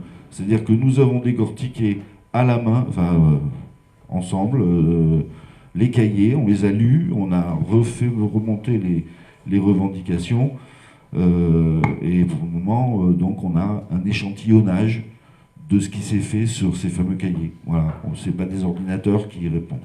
Voilà, merci. Merci. Alors, il y avait une demande là, puis ensuite, c'est Michel. Bonjour. Bonjour. Oui, j'ai une réaction, parce que moi aussi je suis jeune depuis le début. Et je suis assez circonspect par... moi, je crois que beaucoup de gens ne croient plus du tout à la parole politique. Parce que moi, j'ai jeune, il y a très peu de gens, c'est des gens qui étaient issus des milieux populaires et citoyens, qui sont très déçus par les politiques. Et qui ont été surtout peut-être aussi déçus par ce que François Bégodeau raconte dans son livre qui vient de sortir, qui est la réaction de la gauche, je dirais la gauche qui n'est plus de gauche, hein. C'est-à-dire, moi je pense que clairement, la gauche, PS, LR, etc., ce sont des gens qui sont plus de gauche. Donc, Bégodeau a fait un bouquin sur l'invention de la gauche, bobo, parisienne, PS, LR, etc., que vous peut-être vous présentez, a voté contre Marine Le Pen aux élections en 2010. Et ça, c'était une notion, elle était dégueulasse, ignoble. Parce qu'effectivement, ils sont antiracistes, anti-xénophobes, colonistes, contre l'antisémitisme. Mais nous pensons que Macron fait partie des gens qui mettent en place une politique contre les classes moyennes populaires. Pourquoi? On le voit bien, depuis 3 mois, depuis novembre, on est sur le rond-point, les manifs, on a appliqué toutes nos revendications qui sont simples. L'augmentation du pouvoir d'achat, c'est le salaire, c'est le RSA, l'augmentation du minimum retraite, l'augmentation de retraite. Et ça, on l'a pas. Et du coup, qu'est-ce qu'ils font? Ils disent les casseurs, les black blocs, les je sais pas quoi, l'extrême droite, l'extrême gauche. Ce qui est faux. Pourquoi? Moi je suis allé sur tous les procès, tous les lundis à Montpellier, les procès, tous les lundis depuis 3 mois. Les procès au tribunal. On voit qui au tribunal? Entre des gilets jaunes. Des gilets jaunes. Tous les lundis, vous dites tous à venir, procès, hein. Voilà, la justice française détruire le monde social. On voit qui ce procès? On voit aucun militant. Extrême gauche, extrême droite. On voit des gens de peu. On voit des gens qui sont en train de crever et qui sont depuis 3 mois sur le rond-point, des manifestations, et qui n'en peuvent plus. Donc, qu'est-ce qu'il faut les gens? Quand on les gaze, quand on les matraque, quand on lance dessus, qu'est-ce qu'ils font? Eh oui, ils sont violents.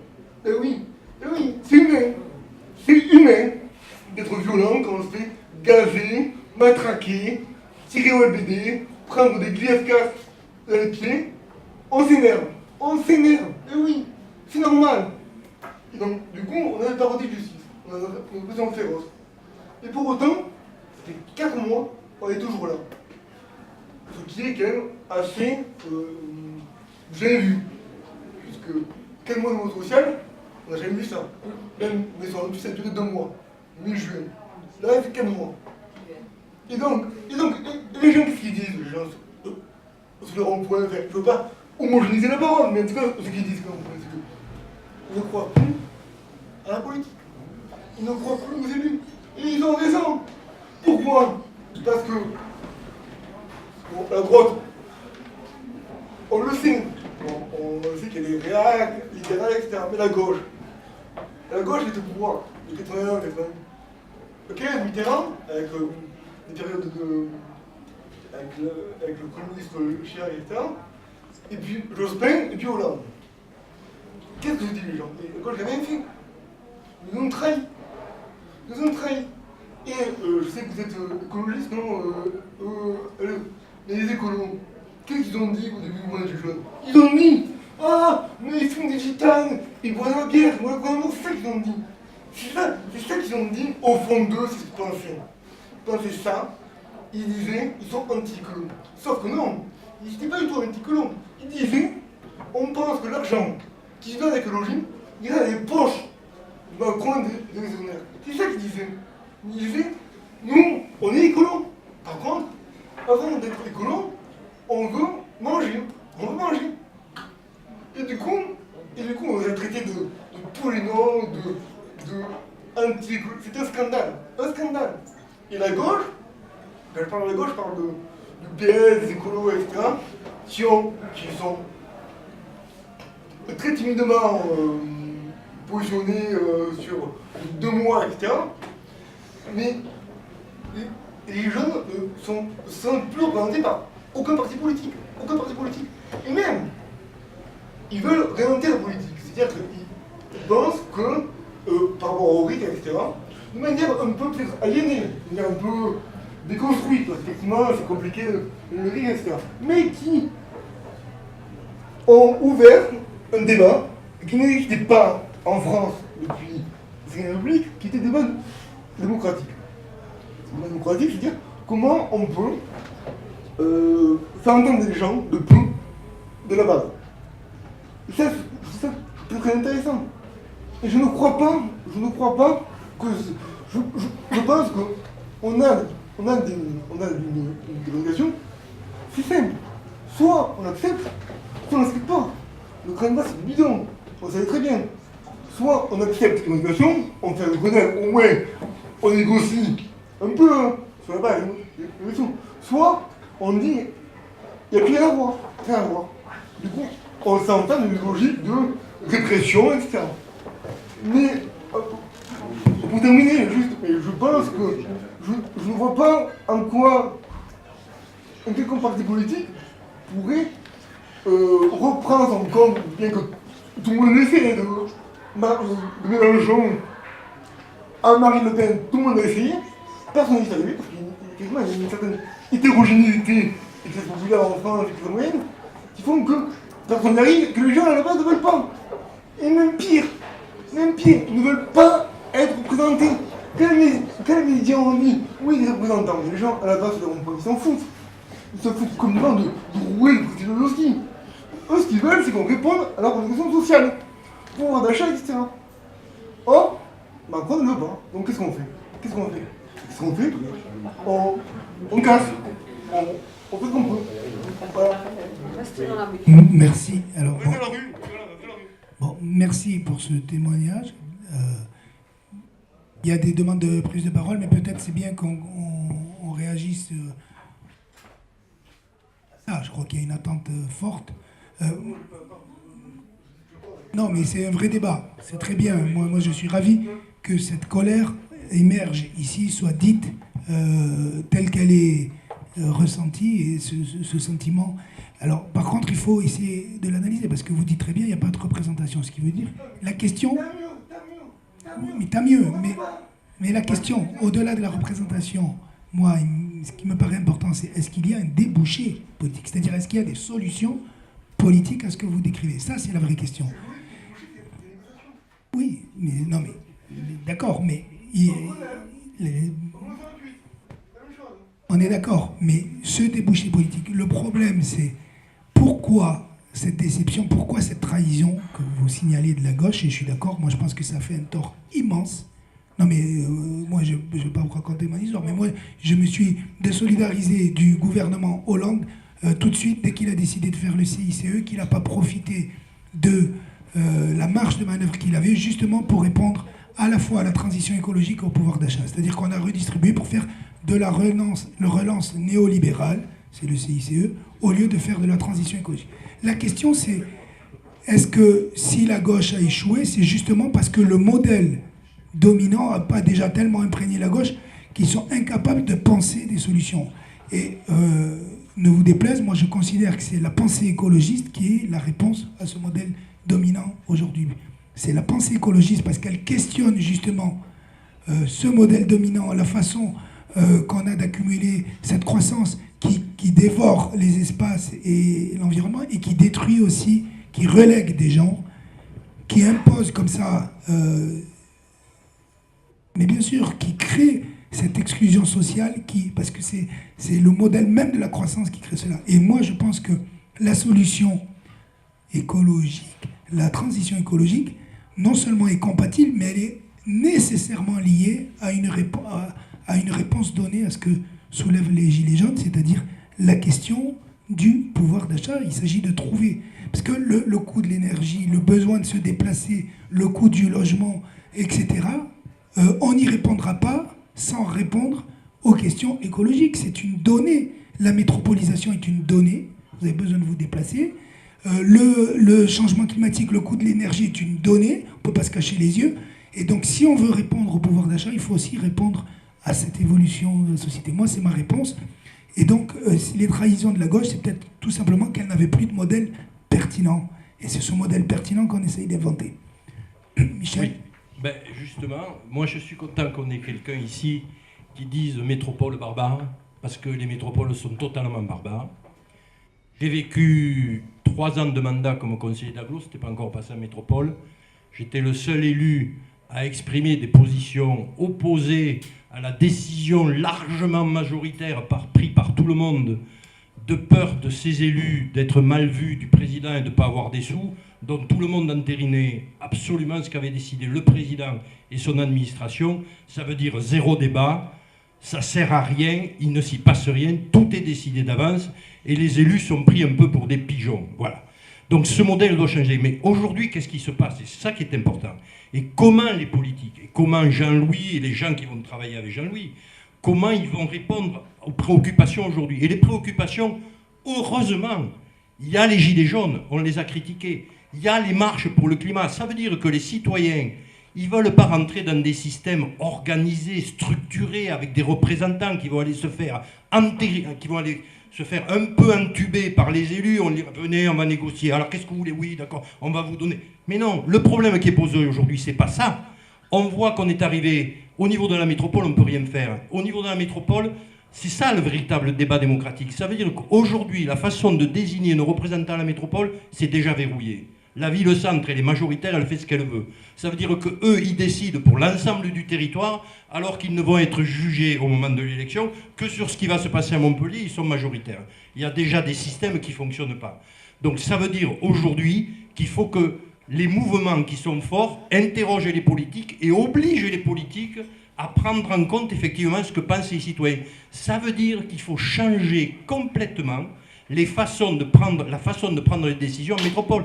Il faut sortir du système majoritaire qui donne le pouvoir à la ville-centre.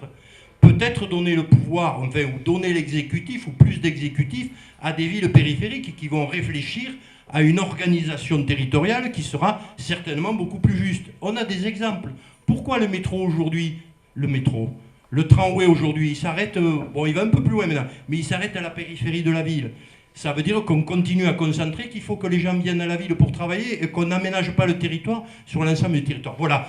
Ce qui veut dire qu'aujourd'hui, si les politiques, quels qu'ils soient, ne sont pas en capacité de répondre à cette attente citoyenne qui n'a pas de couleur politique, c'est pas la gauche, c'est pas la droite, c'est les citoyens qui en ont ras-le-bol, qui l'ont exprimé. Je crois que l'expression est très claire, mais les gilets jaunes le disent aussi, ils ne veulent pas se faire entuber. Et moi, je comprends qu'ils ne veulent pas se faire entuber, parce que le seul moyen, effectivement, de bouger les choses, c'est effectivement cette position qui est irrécupérable et qui va obliger tous les politiques dans toutes les structures, au niveau national, au niveau des municipalités, mais au niveau des intercommunalités. Et là, les choses, effectivement, pourront changer. De la capacité des équipes qui vont se présenter au municipal à répondre à ces préoccupations, peut-être sortira un résultat qui permettra de renverser la table sur ce qui se passe à Montpellier et sur sa métropole. C'est ça les enjeux, Jean-Louis. Voilà. Merci. Alors il y a Guillaume qui veut réagir et puis je continue le tour de parole. Il y a Jean-Michel et... Oui, d'accord, ensuite. C'est vraiment 30 secondes. Mais c'est pour aller dans le sens de ce que disait monsieur. Je pense que vous mésestimez l'envie destitutionnaliste qui est en train de gagner tous les pays d'Europe. Je pense que vous sous-estimez le rapport au pouvoir qui est en train de muter. Je pense que vous ne voyez pas que dorénavant, les gens veulent faire par eux-mêmes. Donc ça veut dire que la représentation et les institutions, ça veut dire que les mandats et leur professionnalisation, ça veut dire que tous les corps intermédiaires sont à remettre à plat. Mais plus encore, il faut plus de leaders, il faut plus de représentants, il faut une horizontalité parfaite. Mais oui, il faut un système de vote. Et ça, il n'y a aucun élu, aussi brillant soit-il, qui peut être élu sur cette base-là. Aucun. Donc il y a juste là, aujourd'hui, en train de se passer, on est à une incompatibilité radicale de ce qui est demandé, de mon point de vue, avec les institutions telles qu'elles ont depuis 2 siècles et demi fonctionné. Le truc, c'est de savoir, est-ce que c'est une élection qui va pouvoir, alors qu'elle est née de la représentation, pouvoir porter cette demande-là. Moi, sincèrement, vu les émergences autonomistes à travers le monde, les élections n'ont jamais été une solution, elles ont toujours été le problème. Les jeunes ont mis en place des structures démocratiques. Il y a à Montpellier un service historique. Le samedi, tous les dimanches,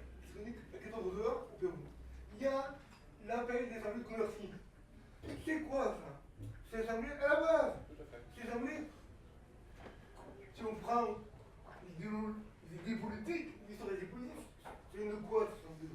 Ça vient plutôt, on dit, c'est plutôt le courant, je dirais, de la gauche conseilliste. C'est quoi la gauche conseilliste? C'est quoi? C'est plein de Cook, c'est quelle gauche?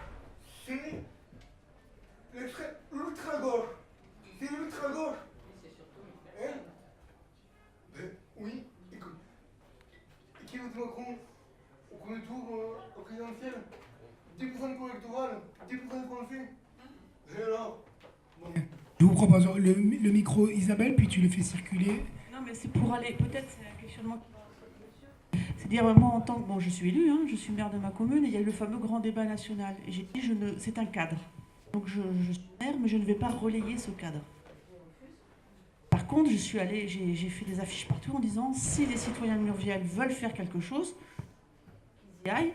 S'ils ont besoin de la salle, on leur fait la salle. Si ils ont besoin de... Il n'y a aucun... Mais je ne m'organiserai pas, je ne serai pas le relais de ce... Il n'y a rien qui s'est passé.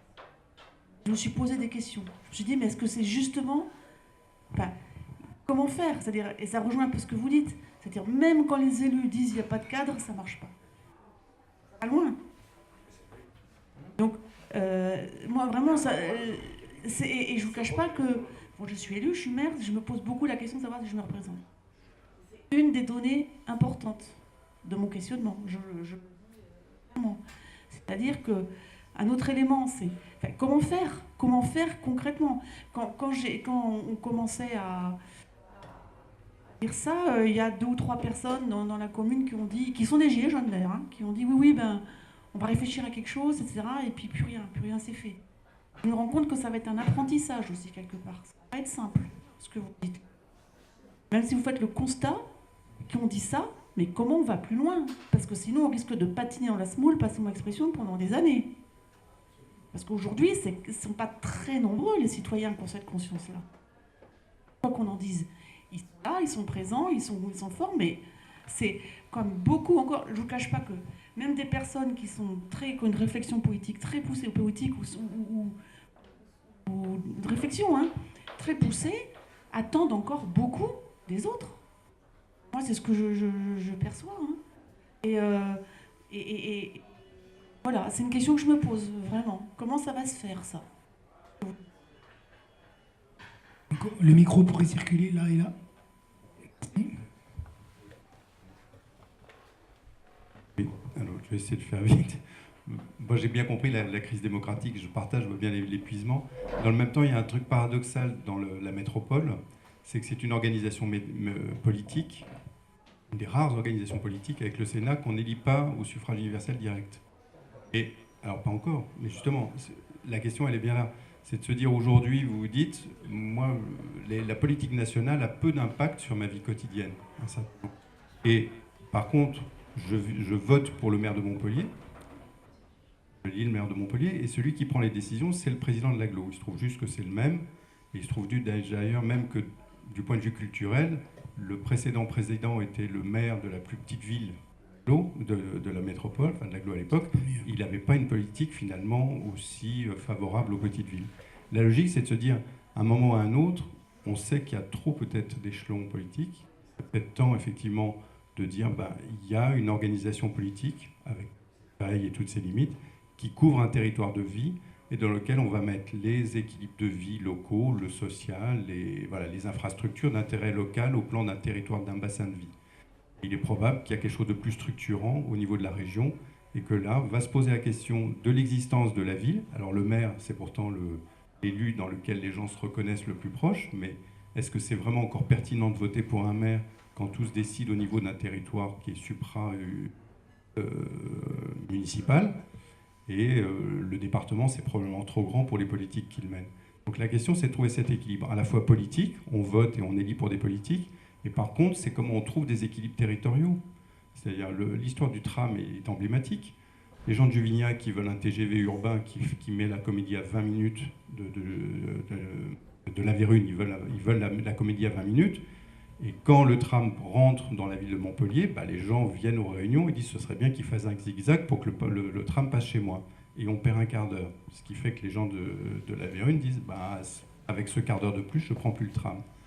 Et l'autre point, c'est que vous avez beau vous impliquer, moi je suis allé dans des réunions, on les a partagées sur la construction de la gare, il y a des gens qui avaient à la fois des compétences militantes sur le... Moi j'ai appris plein de trucs sur l'organisation ferroviaire en France, ils ont prédit tout ce qui allait se passer sur 10 ans, ça s'est fait tel qu'ils l'avaient prédit. Et pourtant, ils avaient dénoncé tout ça. Donc je me dis, comment on fait pour trouver un nouvel équilibre politique, avec des élections, avec de la représentativité, toutes les limites qu'on voit aujourd'hui, de telle manière que l'organisation politique colle au territoire, et qu'on puisse pour voter pour quelqu'un, ou à l'échelle de ce territoire, qui prend des décisions, en tout cas pour quelqu'un pour qui on a voté. Et pas quelqu'un qui, par délégation, par consensus, par compromis, par attribution de toutes les prébendes et des vice-présidences, finit par être le terrain de jeu idéal des lobbies. C'est-à-dire qu'on sait qu'effectivement, ces équilibres-là, ils ne sont plus des équilibres politiques, ils deviennent effectivement le terrain de jeu idéal des lobbies. Mon autre question, et j'arrête là, elle va à M. Faburel. Il parle effectivement de contre-société décroissante. Alors, j'ai bien compris que l'agglo, ce n'est pas l'endroit où vous voulez vivre. Mais moi, je vis dans une agglo et j'y suis assez bien, en fait. Comme tous les Montpelliérains, je voulais juste que j'arrive et puis après, vous fermez la porte. Mais c'est quoi le territoire et le mode de vie dans lequel votre contre-société décroissante, elle pourrait effectivement fonctionner? La question est notée, on prend une autre intervention et on va passer le micro. Oui, moi je voulais juste revenir sur la démocratie et notamment, je ne pense pas que ça soit, pour répondre au monsieur, je ne pense pas que ce soit une bonne chose de supprimer les maires. Bien au contraire, on n'est déjà pas écouté au niveau des maires, donc si le pouvoir il est encore plus haut, on ne va pas être écouté, ça c'est clair. Par contre, autre chose, c'est qu'effectivement, il y a une crise politique, et on parle d'élire quelqu'un politique, mais je crois que c'est ça qui est mort. Aujourd'hui, les gens n'ont plus confiance, il y a vraiment une crise, et on le voit partout. Et même les mouvements qui se dessinent, qui semblent être, entre guillemets, apolitiques, on s'aperçoit qu'ils ne le sont pas. Je peux vous en citer, il y en a quelques-uns qui sont là, qui viennent de se créer il y a quelques mois, les gens ont beaucoup d'attentes, et simplement, ils vont s'apercevoir dans quelques semaines qu'en fait, derrière tout ça, il y a encore de la politique et toujours de la politique. Et je crois que la sauvegarde, elle pourra venir que des citoyens. C'est seulement les citoyens qui feront le contre-pouvoir. Et c'est ce qu'ont fait les Gilets jaunes. C'est ce qu'ils ont mis en exergue, les Gilets jaunes. C'est bien ça. Parce que j'ai écouté tout à l'heure l'interview du monsieur sur Midi Libre. Et j'étais assez surpris de ce qu'il a dit. Parce que je pensais que, par exemple, je vais prendre un exemple très simple, je pensais que Citoyen pour le climat était quelque chose de citoyen. J'ai lu ce qu'il y avait sur le site. Et ce qu'il a dit est allé un peu à l'encontre de ça, en disant qu'il fallait voter pour un élu et pour un parti. Et donc j'étais très déçu. Parce qu'au départ, je pensais que c'était un mouvement citoyen. Et je me rends compte que derrière, il y a autre chose. Parce que j'ai écouté votre interview sur Mehdi Libre avant de venir. Parce que tout ça, ça m'intéresse. Et donc c'est ça, moi personnellement, c'est ça. J'ai pu foi en la politique. Ça fait 6 ans que je suis sur Nîmes, que je vais dans les... Enfin, sur Nîmes, excusez-moi, je suis Nîmois. Sur Montpellier, j'ai vécu les conseils de quartier. J'y étais pendant 2 ans. Par exemple, quand ont été votés sous l'ère Hollande et écologiste. Et ces conseils de quartier, ils sont déjà, comment dirais-je, vérolés à la base. C'est-à-dire qu'il n'y a pas de... Les réunions, on ne les connaît pas. Enfin, moi j'étais dedans, mais après, il y a des sites, ils ne sont jamais mis à jour. C'est des gens qui sont malheureusement déjà, quelque part, comment on va dire, rapidement rattrapés par les élus. Et donc, ils font leur petite... voilà, par exemple, je vais vous dire, un président qui s'occupe d'une association de foot qui a fait que des city-stades pour mon quartier à moi. Voilà, par exemple, sans se préoccuper d'autre chose. Voilà, donc tout ça c'est vérolé. Donc, si vous voulez, la seule chose c'est les citoyens par les citoyens. Moi je fais partie d'une association, nous ça fait 6 ans, on est apolitique, on n'est que des citoyens, et on se bat de notre côté. Voilà. Et il n'y a que ça qui fera bouger. Parce que les politiques, malheureusement, c'est très beau les politiques, mais pourquoi on n'a plus confiance en politique? C'est très simple, c'est parce qu'ils nous font des beaux discours avant les élections. On l'a tous vécu, moi le premier bien sûr. Et lorsqu'ils sont élus, on s'aperçoit que tout est différent. C'est-à-dire qu'on n'est plus reçu. Nous, ça fait 5 ans qu'on écrit à monsieur le maire, on n'a pas eu une réponse, on n'a pas été reçu. Voilà. Et c'est pareil avec tous les autres politiques. Quand je dis par exemple, notre projet, j'aimerais qu'on en parle maintenant, on me dit mais non, mais il faut attendre les municipales. Oui, mais la politique, ça doit être tout le temps. C'est pas uniquement en période électorale. Donc voilà. Donc, je pense que la chose est là, et les citoyens et les Gilets jaunes, c'est le meilleur exemple. Et je pense qu'il ne faut pas de représentativité, justement, mais juste des gens qui fassent un contre-pouvoir et qui annoncent, et donc qui fassent des choses de leur côté. Voilà, ça sera la meilleure chose. Voilà. Merci. Je vous propose on va peut-être clore les interventions, on va conclure ici, dans on donnera la parole à Guillaume Faburel et à Stéphane et Corinne aussi, s'ils veulent dire un mot. Et puis, je vous propose d'arrêter parce qu'il est bientôt 21h et c'était l'heure à laquelle on s'était engagé. Stéphane, tu veux dire un mot de conclusion? Je ne me souviens pas avoir dit qu'il fallait voter pour un politicien ou pour quelque chose. Non, on m'a posé la question par rapport aux écolos. Non. Excusez-moi, mais moi je représente. Ouais. Je préfère qu'on. Moi je vous dis ce que j'ai ressenti. Oui, bien sûr, je comprends. Je préfère qu'on vote pour Yannick Jadot que pour quelqu'un d'autre. Oui, mais pour un mouvement citoyen qui est soi-disant apolitique, non partisan, c'est ce qui a marqué, et qu'on appelle à voter quelqu'un, moi, en tant que citoyen, je ne peux pas me reconnaître là-dedans. Ouais, je comprends. Voilà. Et les gilets jaunes, je pense que c'est un peu la même chose. Si c'est citoyen, c'est citoyen. Si c'est politique, c'est politique. Pour militant politique, c'est le problème. Vous êtes militant politique, c'est pas la même chose. Quand je suis citoyen pour le climat, je suis apolitique. Alors j'ai fait l'erreur peut-être de citer Yannick Jadot aujourd'hui. Voilà. Mais après, en tant que citoyen, je m'autorise à faire de la politique. Vous ne m'écoutez pas. Il y a défense et l'honnêteté de dire que vous êtes militant politique. C'est tout, ça marche. Moi, je suis dans un parti politique. Mais au moins, ne cachez pas le jeu, quoi. Et je cache le jeu à personne. Oui. Non, mais elle vient de là, la crise des citoyens. C'est qu'on pense que c'est citoyen et chaque fois. Non. Et il y a un autre exemple que je ne citerai pas, qui est récent à Montpellier, c'est la même chose. Quand on discute avec eux, on s'aperçoit que derrière, il y a déjà présenté une liste aux élections municipales. Et là. Après, il faut une gouvernance. Il faut que quelqu'un soit quand même représenté, quoi. Je veux dire, vous pouvez pas. Comment vous voulez faire sinon? Moi, c'est ma conviction. Après, Ouais, mais pour l'inventer, vous allez le faire comment? Il y a eu une histoire. Oui, non, mais voilà. Mais moi, j'ai décidé de m'engager en tant que citoyen pour le collectif, pour le climat. Et quand je suis collectif pour le climat, je fais de la politique. C'est de la politique, les marches dans les rues. Mais si, c'est de la politique. Les gilets jaunes, c'est de la politique. Mais arrêtez, bien sûr. Mais moi, je fais de la politique quand je suis dans la rue, en marchant avec les 5000 ou 6000 personnes. C'est de la politique. Je dénonce quelque chose, quoi. Non, c'est la plus belle des politiques. Mais si, c'est de la politique citoyenne. Je dénonce quelque chose. Je n'ai absolument aucune étiquette quand je suis dans la rue en tant que citoyen pour le climat. J'ai des membres de Citoyens pour le climat qui sont dans la salle, ils peuvent l'attester. Je travaille avec 22 associations pour cette marche. Tout le monde est au courant que j'ai des gens quand même qui me surveillent derrière. Et je ne fais aucune politique politicienne quand je suis citoyen pour le climat. Et tout le monde peut... Non, mais attends, les citoyens pour le climat, il y a des politiques qui nous emmerdent. Hein, Vous confondez la politique et le politique. Ça n'a rien à voir. C'est une pensée. Non, mais je finis. Le politique, c'est quoi? C'est l'effraction dans un espace social d'une partie des classes populaires. La politique, c'est vouloir donner un mouvement Gilets jaunes, ce qu'a fait Mélenchon et Marine Le Pen, et s'en servir à des fins politiques. C'est ça, c'est le néant des politiques. Moi je dis ce que je pense. Voilà. Et pourquoi la classe ouvrière seulement? Mais j'ai dit classe populaire, j'ai pas dit les classes ouvrières. Non, j'ai dit les classes populaires. Ouvrière. J'ai dit les classes populaires. Bon, Je vais conclure, moi, sur une note positive. Donc, la marche pour le climat qui aura lieu demain, le 16 mars, avec une convergence des Gilets jaunes à 14h30 sur la place de la Comédie. Donc, rendez-vous à 14h, esplanade de Charles de Gaulle. Pour répondre aussi à Guillaume par rapport à la sobriété écologique citoyenne, on organise demain, dans toutes les marches à Montpellier, il y a eu toujours des points solutions. Donc pour donner des solutions aux citoyens qui viennent marcher pour le climat.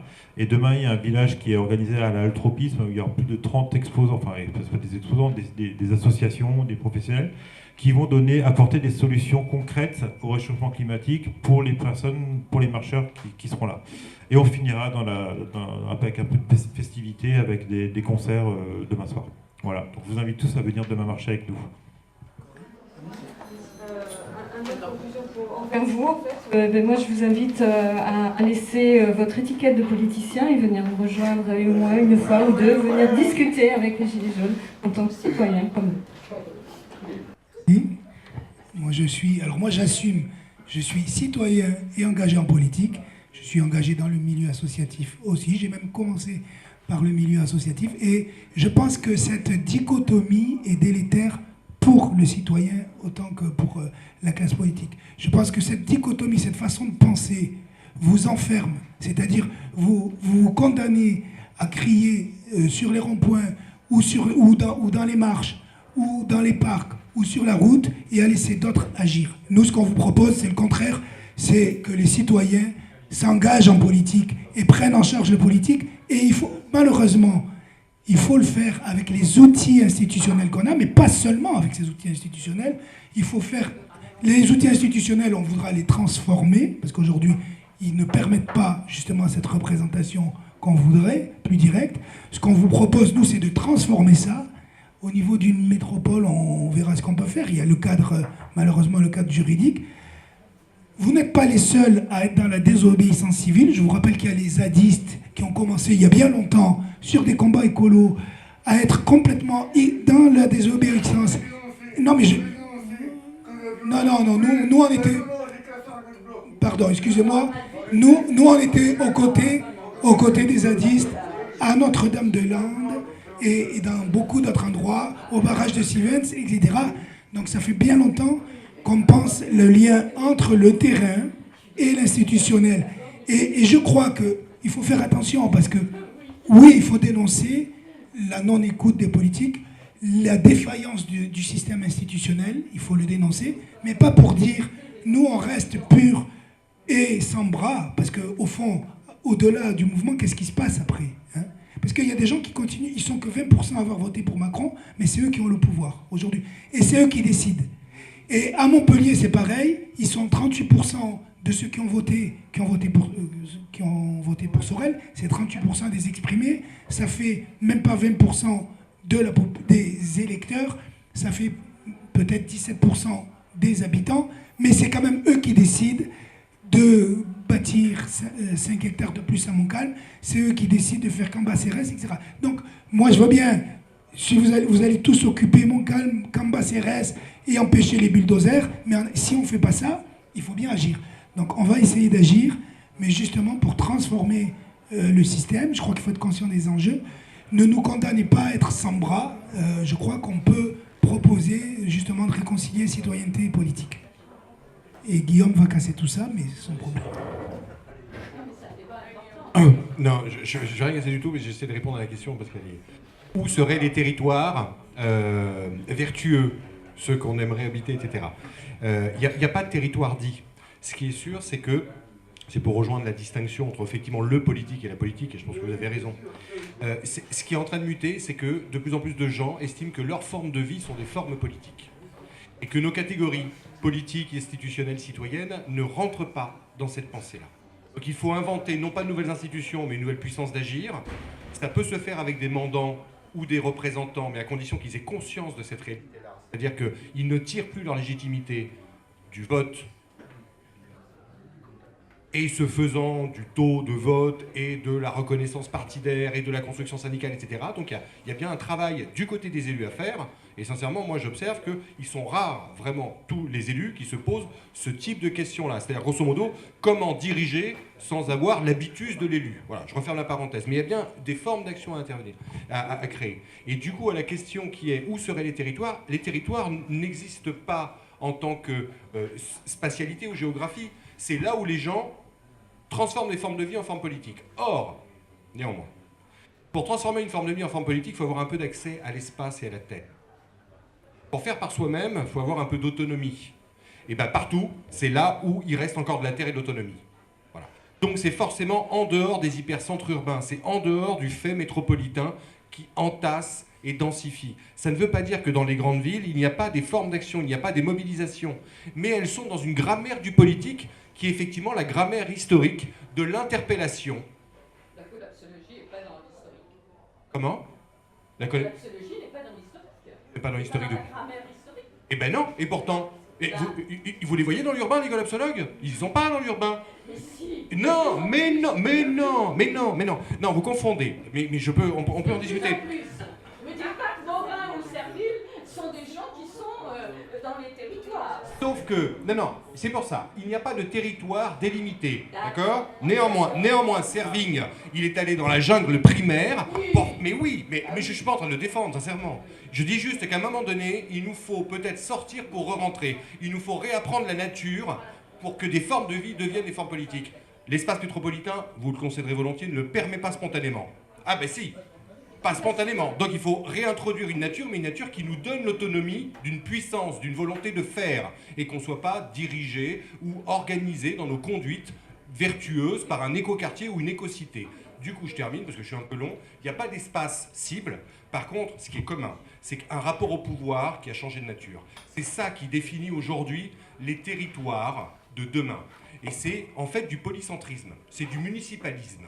Et ça n'est pas le modèle français de l'hypercentralisme de l'agglomération métropolitaine. Donc ça se lit en Italie du Nord, en Allemagne du Sud, voilà, là où il y a des modèles territoriaux d'urbains qui sont de taille humaine, ou en tout cas qui fonctionnent sur des réseaux de villes complémentaires.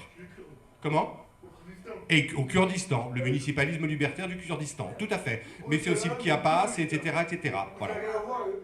Non, ça n'a rien à voir.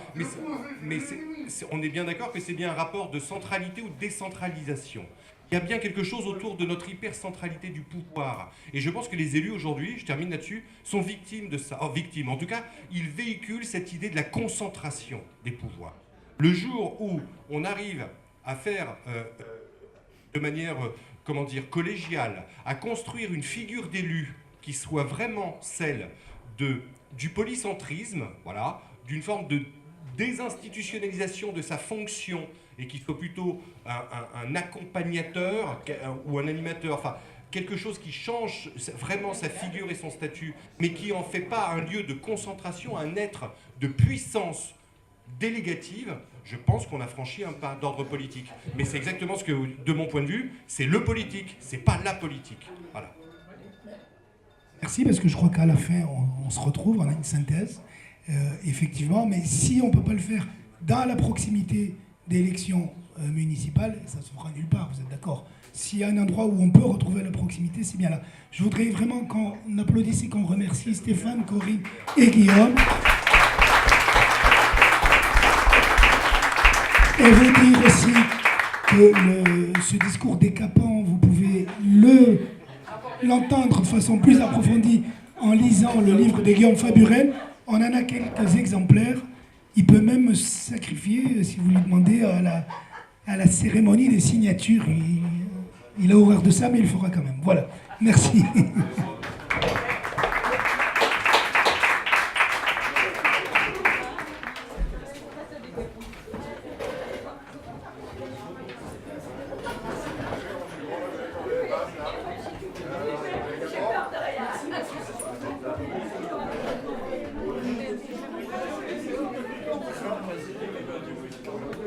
Tu sais,